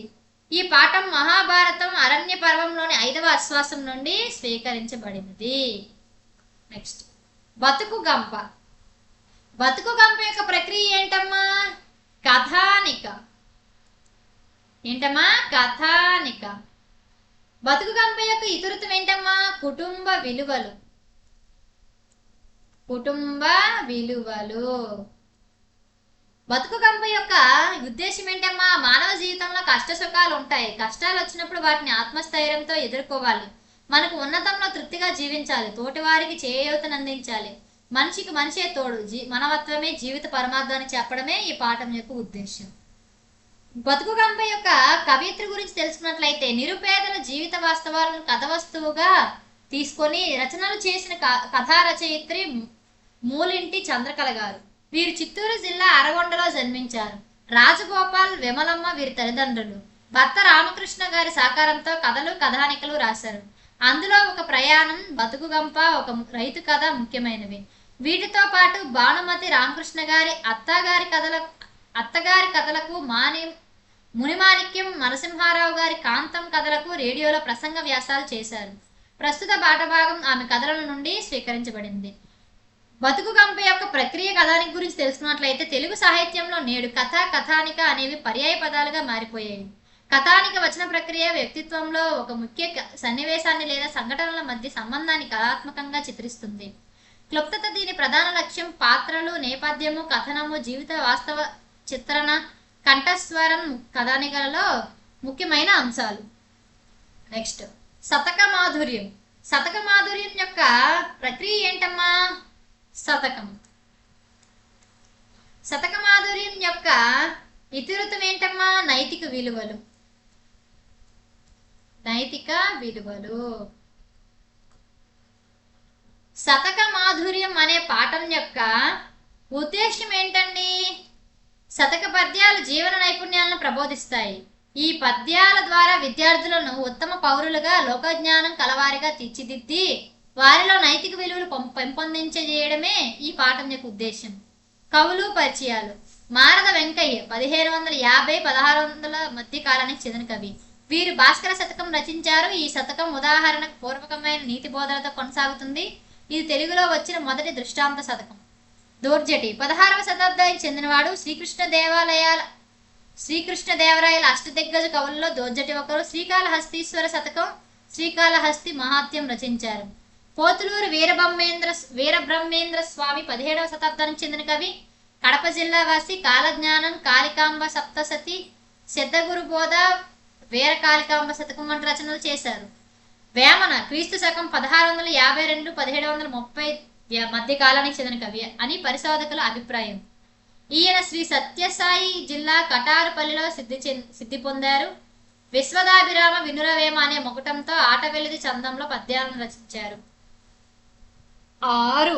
ఏనుగ లక్ష్మణ కవి 1720-1780 కాకినాడ జిల్లా పెద్దాడ గ్రామవాసి. భర్తృహరి సంస్కృతంలో రాసిన సుభాషిత త్రిశతిని సుభాషిత రత్నావళి పేరుతో తెలుగులోకి అనువదించారు. వీరు రామేశ్వర మహత్యం, విశ్వామిత్ర చరిత్ర, గంగా మహత్యం, రామ విలాసం వంటి రచనలు చేశారు. నెక్స్ట్ శ్రీమతి దార్ల సుందరీమణి 19వ శతాబ్ది కవయిత్రి. పల్నాడు జిల్లాలోని చర్లగుడిపాడులో జన్మించారు. 1833లో భావలింగ శతకం రచించారు. నెక్స్ట్ త్రిపురనేని రామస్వామి చౌదరి క్రీస్తు శకం 1887-1943 కృష్ణా జిల్లా అంగలూరులో ఒక రైతు కుటుంబంలో జన్మించారు. కుప్పుస్వామి శతకం, నూతన పురాణం, కూని, రాణా ప్రతాప్ వంటి రచనలు చేశారు. షేక్ మహమ్మద్ హుస్సేన్ 20వ శతాబ్దానికి చెందిన కవి. ఏలూరు జిల్లా దొరసానిపాడు గ్రామంలో జన్మించారు. హరిహరనాథ శతకం వంటి రచనలు చేశారు. గాడేపల్లి సీతారామమూర్తి క్రీస్తు శకం 1935-2018 బాపట్ల జిల్లా అద్దంకి నివాసి. ఈయన 20వ శతాబ్దానికి చెందినవారు. వెంకటాద్రీశ్వర శతకం, అశ్వత్థామ, సుందరోత్పల రామాయణం వంటి రచనలు చేశారు. నెక్స్ట్ తాళ్లపాక పెద్ద తిరుమలాచార్యులు క్రీస్తు శకం 1460-1548 మధ్య కాలానికి చెందిన కవి. పద కవిత పితామహుడైన తాళ్లపాక అన్నమాచార్యుని 2వ కుమారుడు సుదర్శన రగడ. వెంకటేశ శతకము, వెంకటేశ్వర వచనాలు, ఆధ్యాత్మ ఆధ్యాత్మ సంకీర్తనలు వంటివి వీరి రచనలు. నెక్స్ట్, ఉపన్యాస కళ. ఉపన్యాస కళ పాఠం యొక్క ప్రకృతి ఏంటంటే వ్యాసం. ఉపన్యాస కళ పాఠం యొక్క ఇతివృత్తం ఏంటమ్మా? జీవన నైపుణ్యం. జీవన నైపుణ్యం.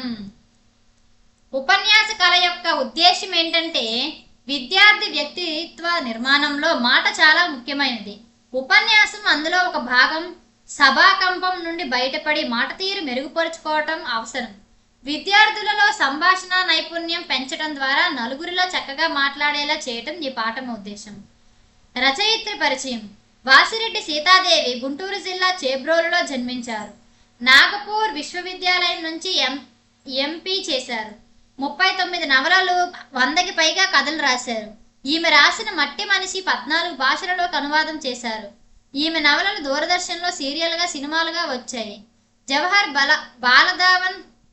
బాలభవన్ డైరెక్టర్గా పనిచేశారు. ఆంధ్రప్రదేశ్ సాహిత్య అకాడమీ పురస్కారం 5 సార్లు అందుకున్నారు.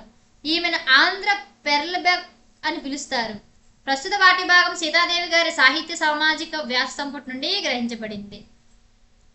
ఉపన్యాస కళ యొక్క ప్రక్రియ వ్యాసం.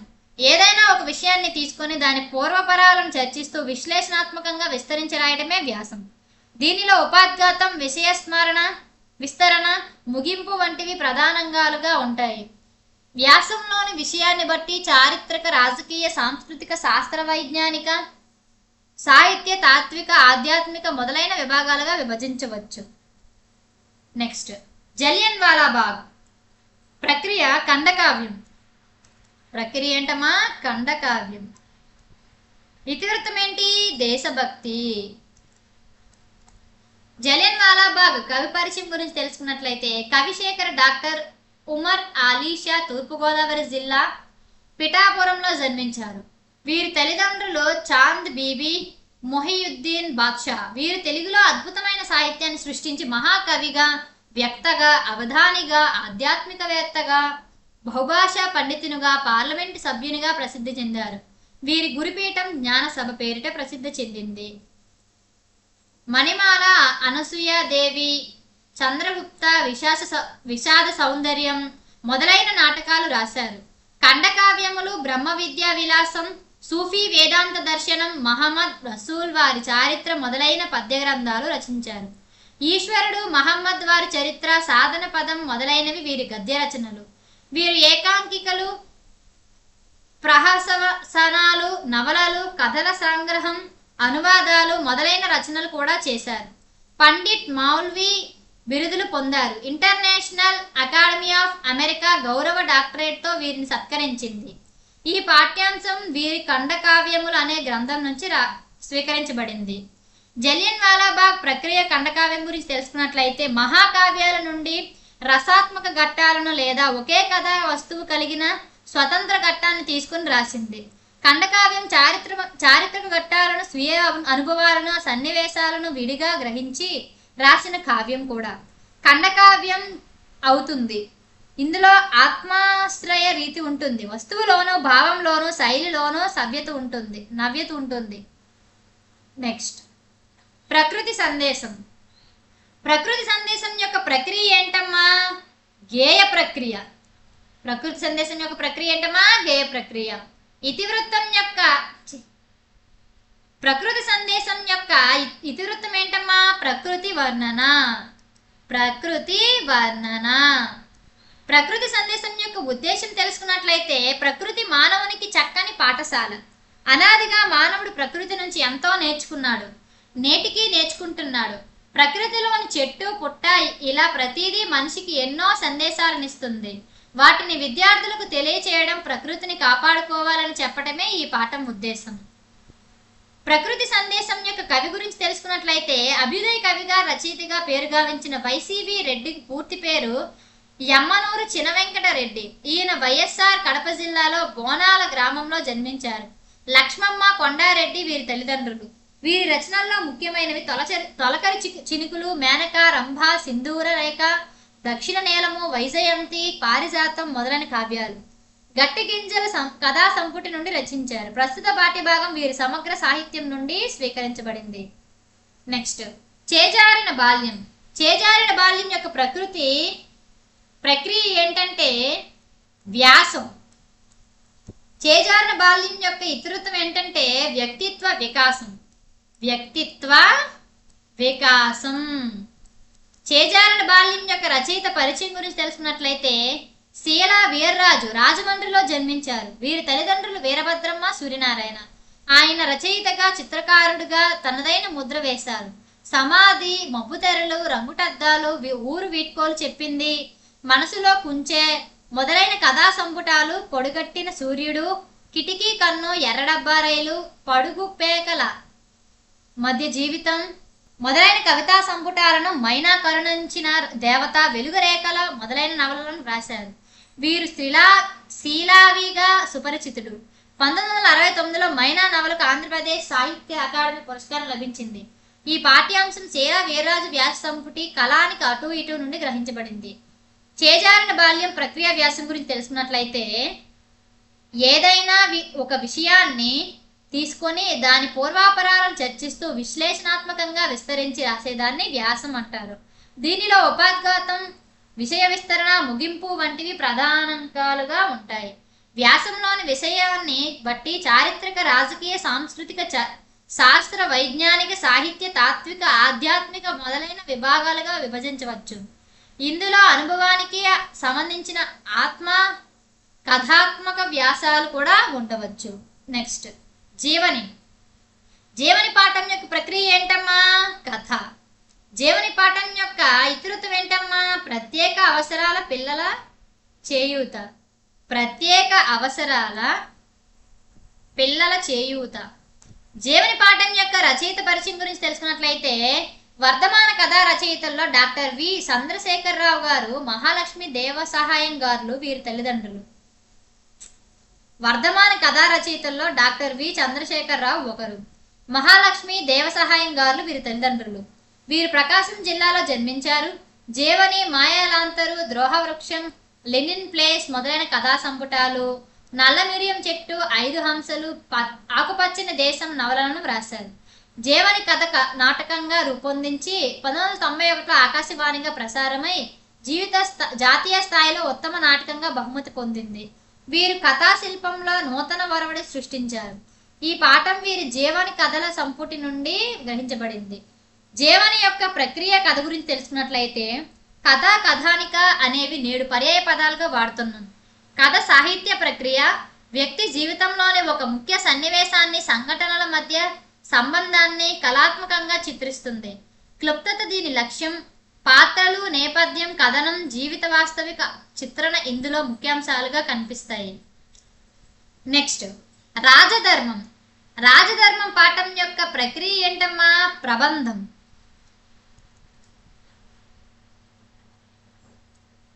ప్రబంధం అనేది రాజధర్మం యొక్క ప్రక్రియ. రాజధర్మం యొక్క ఇతివృత్తం తెలుసుకున్నట్లయితే నాయకత్వ లక్షణాలు. నాయకత్వ లక్షణాలు అనేది ఇతివృత్తం. రాజధర్మం యొక్క ఉద్దేశం తెలుసుకున్నట్లయితే గొప్ప నాయకులుగా ఎదగడానికి అవసరమైన లక్షణాలు, సామర్థ్యాలను తెలుపుతూ విద్యార్థుల్లో నాయకత్వ లక్షణాలు పెంపొందింపజేయడం ఈ పాఠం ఉద్దేశం. రాజధర్మం యొక్క కవి పరిచయం గురించి తెలుసుకున్నట్లయితే శ్రీకృష్ణదేవరాయలు 16వ శతాబ్దికి చెందినవాడు. విజయనగర సామ్రాజ్యాన్ని పరిపాలించిన తులువ వంశ ప్రభువు. సంస్కృత, ఆంధ్ర, కన్నడ భాషలలో పండితుడు. సంస్కృత భాషలో మదాలస చరిత్ర, సత్యవధూ ప్రీణనము, జ్ఞాన చింతామణి, రసమంజరి మొదలైన మధుర కావ్యాలు రచించాడు. అష్టదిగ్గజ కవి పండితులను పోషించడంలో పాటు తెలుగులో అముక్త మాల్యద ప్రబంధాన్ని రచించాడు. సాహితీ సమరాంగన సార్వభౌముడు. మూరు రాయల గండడు, ఆంధ్రభోజుడు ఆయన బిరుదులు. రాయల వారి రచనల్లో సామాన్య జనుల జీవితాల్లో కనబడే చిన్న చిన్న సంగతులే అద్భుత రసాత్మక ఆవిష్కరణలు ఉంటాయి. రాయలు చిన్నతనంలో సామాన్య ప్రజల మధ్య తిరుగుతూ వారి జీవితాలను సూక్ష్మంగా పరిశీలించి ఉండడం వల్ల సహజ సుందర వర్ణనలు వారి రచనల్లో కనిపిస్తాయని ప్రతీతి. తెలుగు సాహిత్యంలో ఈ యుగాన్నే ప్రబంధ యుగం అని అంటారు. ఈ పాఠ్యభాగం అముక్త మాల్యదలోని చతుర్ద్వాసం నుండి గ్రహించబడింది. నెక్స్ట్ కన్యాశుల్కం. కన్యాశుల్కం యొక్క ప్రక్రియ ఏంటమ్మా? నాటకం. కన్యాశుల్కం యొక్క ఇతివృత్తం గురించి తెలుసుకున్నట్లయితే ఆధునిక విద్య ఆవశ్యకత. ఆధునిక విద్య ఆవశ్యకత. కన్యాశుల్కం యొక్క ఉద్దేశం ఏంటమ్మా? భారతదేశంలో ఆంగ్ల విద్యా విధానం అడిగిడుతున్న తొలి రోజుల్లో ఆనాటి సమాజంలో ఆంగ్ల విద్యను గురించి ప్రజలలో ఉన్న ఆలోచనను ధోరణిని తెలియచెప్పడం, కొత్త కొత్త కొలువులు కావాలంటే ఆధునిక విద్యను అభ్యసించాల్సిందేనని వెంకటమ్మ లాంటి సాధారణ గృహిణి ఆనాడే గ్రహించిందని చెప్పడం, సమాజంలోని దురాచారాలు సంఘ సంస్కరణలపై అవగాహనను కల్పించి విద్యార్థులను చైతన్యపరచడం ఈ పాఠ్యాంశం యొక్క ఉద్దేశ్యం. కన్యాశుల్కం యొక్క రచయిత గురించి తెలుసుకున్నట్లయితే ఆధునిక సాహిత్యానికి వేగుచుక్క గురజాడ. గురజాడ అప్పారావు విశాఖపట్నం సమీపంలో రాయవరంలో జన్మించారు. తల్లిదండ్రులు కౌశల్యమ్మ, వెంకట రామదాసు. కన్యాశుల్కం వంటి నాటకంతో పాటు గురజాడ కొండుబట్టియం, బిల్హనీయం అనే 2 అసంపూర్ణ నాటకాలు, ముత్యాల సరాలు అనే కవితా సంపుటి, దిద్దుబాటు, పెద్ద మసీదు, మీ పేరేమిటి, సంస్కర్త హృదయం, మెటిల్దా అనే కథలు రాశారు. 1892 ఆగస్టు 13న విజయనగరంలో కన్యాశుల్కం మొదటి నాటిక ప్రదర్శన జరిగింది. ఈ నాటకం 1897 సంవత్సరంలో అచ్చయింది.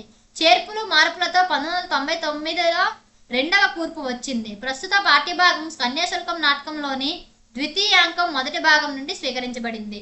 కన్యాశుల్కం యొక్క ప్రక్రియ నాటకం గురించి తెలుసుకున్నట్లయితే దశవిధ రూపకాల్లో నాటకమే ఉత్తమమైనదని సద్విమర్శకుల అభిప్రాయం. కావ్యేషు నాటక రమ్యం అని మన అలంకారికులు చెప్పడాన్ని బట్టి ప్రక్రియలన్నింటిలోనూ నాటకమే గొప్పదని చెప్పవచ్చు.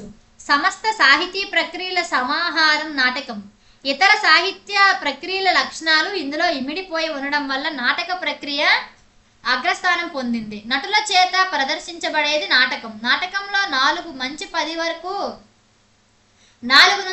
వరకు అంకాలు ఉంటాయి. నాటకంలో సంభాషణలకి, అభినయానికి, నటుల హావభావ ప్రదర్శనకి అవకాశం ఉంటుంది. దీంతో రసపోషణ ప్రేక్షకులను ఆకట్టుకునే విధంగా ఉంటుంది. కన్యాశుల్కం రచనా నేపథ్యం 1890 సంవత్సర కాలంలో విజయనగరం పరిసర ప్రాంతంలో జరుగుతున్న కన్యాశుల్క వివాహ వివరాలు సేకరించారు ఆనంద గజపతిరాజు. ఈ సర్వే వలన ఏటా దాదాపు 344 బాల్య వివాహాలు జరిగేవనే విషయం కన్యాశుల్కం నాటకం రాయడానికి ప్రేరణ కలిగించింది. ఆనంద గజపతిరాజు సూచనతో తనను ఎంతో బాధించిన ఈ సామాజిక దురాచారాన్ని ఇతివృత్తంగా తీసుకుని జనరంజకమైన నాటకంగా రూపొందించి ప్రజలను చైతన్యం చేయాలి అనుకున్నారు గురజాడ. నిరక్షరాస్యులను సైతం ఆకట్టుకుని ఆలోచింపచేసే ప్రక్రియ నాటకం అని భావించారు. సామాజిక సమస్యల పరిష్కారం కోసం పుట్టిన నాటకం కన్యాశుల్కం. సామాజిక సాహిత్య ప్రయోజనాలను ఏకకాలంలో సాధించిన గొప్ప నాటకం ఇది. ఈ నాటకాన్ని ఉత్తరాంధ్ర మాండలికంలో రచించారు. దీనికి గల నేపథ్యం తెలుసుకున్నట్లయితే వెంకమ్మ అగ్నిహోత్రదానుల పెద కూతురు బుచ్చమ్మ, చిన్న కూతురు సుబ్బి, కొడుకు వెంకటేశం ఇంగ్లీష్ చదవడానికి విజయనగరంలో ఉంటాడు. అతని ప్రైవేట్ మాస్టర్ గిరీశం పరీక్ష తప్పి సెలవుల్లో ఇంటికి ఏం మొహం పెట్టుకుని వెళ్ళాలా అని వెంకటేశం ఇబ్బంది పడుతున్న సమయంలో గిరీశం అతనికి భరోసా ఇస్తాడు. వెంకటేశంతో పాటు సెలవుల్లో అతనికి చదువు చెప్పే నెపంతో ఊరికి వెళ్తాడు. ఆ తర్వాత సన్నివేశమే ప్రస్తుత పార్టీ భాగం. నెక్స్ట్ యుద్ధ విజేత. యుద్ధ విజేత పాఠ్యం యొక్క వచన కవిత ప్రక్రియ వచన కవిత. యుద్ధ విజేత యొక్క ఇతివృత్తం శాంతి ఆవశ్యకత. యుద్ధ విజేత యొక్క ఉద్దేశం ప్రపంచానికి శాంతి అహింసల్ని ప్రబోధించిన దేశం మనది. యుద్ధం ఎక్కడ ఎప్పుడు జరిగినా మానవాళికి తీరని నష్టం వాటిల్లుతుంది. యుద్ధం వలన కలిగే అనర్థాలను, శాంతి ఆవశ్యకతను గురించి విద్యార్థులకు తెలియజేయడమే ఈ పాఠం ఉద్దేశం. యుద్ధ విజేత కవి పరిచయం గురించి తెలుసుకున్నట్లయితే నేతల ప్రతాప్ కుమార్ నేటి తూర్పుగోదావరి జిల్లా నిడదవోలు మండలం విద్యేశ్వరం గ్రామంలో జన్మించారు. శాంతకుమారి సత్యం వీరి తల్లిదండ్రులు. పాలకంకి దళితనానీలు, అన్నంగిన్నె, భీంపాల రాగం, పుట్టినరోజు ఒక్కటే, బౌద్ధ భాషితాలు, బుద్ధిజం శాస్త్రీయత, నా భూమికి నేనే, సమతా వాసంత గానం, పిల్లల కోసం అంబేద్కర్ కథ, నాగపూర్ యాత్ర తదితర గ్రంథాలు రాశారు. విమల శాంతి జాతీయత కవితా పురస్కారం అందుకున్నారు. ఈ పాఠం సమతా వసంత గానం కవితా సంపుటి నుండి గ్రహింపబడినది. యుద్ధ విజేత ప్రక్రియ వచన కవిత గురించి తెలుసుకున్నట్లయితే పద్యం గేయాల్లో ఉండే ఛందో నియమాల అవసరం లేకుండా లయాత్మకంగా సాగే కవిత వచన కవిత. ఇది విషయ ప్రధానంగా ఉంటుంది. నిత్య జీవితంలో ప్రయోగించే పదాలు ఎక్కువగా ఉంటాయి. చదివే వారికి ఎలాంటి క్లిష్టత లేకుండా సులువుగా అర్థమయ్యే లక్షణం దీనిలో ప్రధానంగా ఉంటుంది. అంత్యానుప్రాస వంటి అలంకారాల ప్రయోగంతో వచన కవిత సభగులద్దుకుంటుంది. నెక్స్ట్ సూక్తి సుధా. సూక్తి సుధా పాఠం యొక్క ప్రక్రియ ఏంటమ్మా? సాహిత్య వ్యాసం.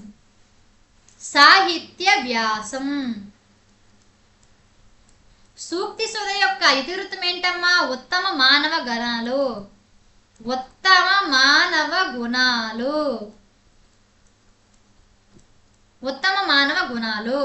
సూక్తి సుధ పాఠం యొక్క ఉద్దేశం ఏంటమ్మా? సమస్త జీవరాశులలో మానవ జన్మ ఉత్కృష్టమైనది. మానవుడు విద్య, శీలం, సహృదయత, సమత వలన గౌరవ ప్రపత్తులు పొందుతాడు. ఆదర్శవంతమైన వ్యక్తిత్వాన్ని, ఔన్నత్వాన్ని, సార్థకతను, ఉత్తమ స్థితిని పొందడం ఎలాగో విద్యార్థులకు తెలియచేయడమే ఈ పాఠం యొక్క ఉద్దేశం. సూక్తి సుధ యొక్క కవి పరిచయం గురించి తెలుసుకున్నట్లయితే సాహిత్య పరిశోధకుడు, బహుగ్రంథకర్త అయిన ఎస్ గంగప్ప. పూర్తి పేరు శ్రీరామప్ప గారి గంగప్ప. వీరు ఉమ్మడి అనంతపురం జిల్లా పెనుగొండ తాలూకా నల్లగొండ్రాయని అనే గ్రామంలో జన్మించారు. తల్లిదండ్రులు వెంకటప్ప, కృష్ణమ్మలు. సుమారు 100కు పైగా గ్రంథాలు రాసి ప్రచురించారు. వీరి సాహిత్య సుధ, సాహిత్యానుశీలన, తెలుగులో పదకవిత, క్షేత్రయ పద సాహిత్యం, అన్నమాచార్యులు, ఇతర ప్రముఖ వాగ్గేయకారుల తులనాత్మక అధ్యయనం, జాతికి ప్రతిబింబం, జానపద సాహిత్యం మొదలైన గ్రంథాలు రచించారు. 1972లో మరియు 1981లో ఆంధ్రప్రదేశ్ తెలుగు సాహిత్య అకాడమీ అవార్డును పొందారు. ప్రస్తుత పాఠ్యాంశం వీరు రచించిన సాహిత్యానుశీలన గ్రంథం నుంచి స్వీకరించబడింది. Thank you friends. ఈ వీడియో కనుక మీకు నచ్చినట్లయితే ప్లీజ్ లైక్ అండ్ షేర్. ఇలాంటి వీడియోలు ఇంకా కావాలనుకుంటే వెంటనే పిఆర్ జాబ్ ఇన్ఫో ఛానల్ని సబ్స్క్రైబ్ చేసుకోండి ఫ్రెండ్స్.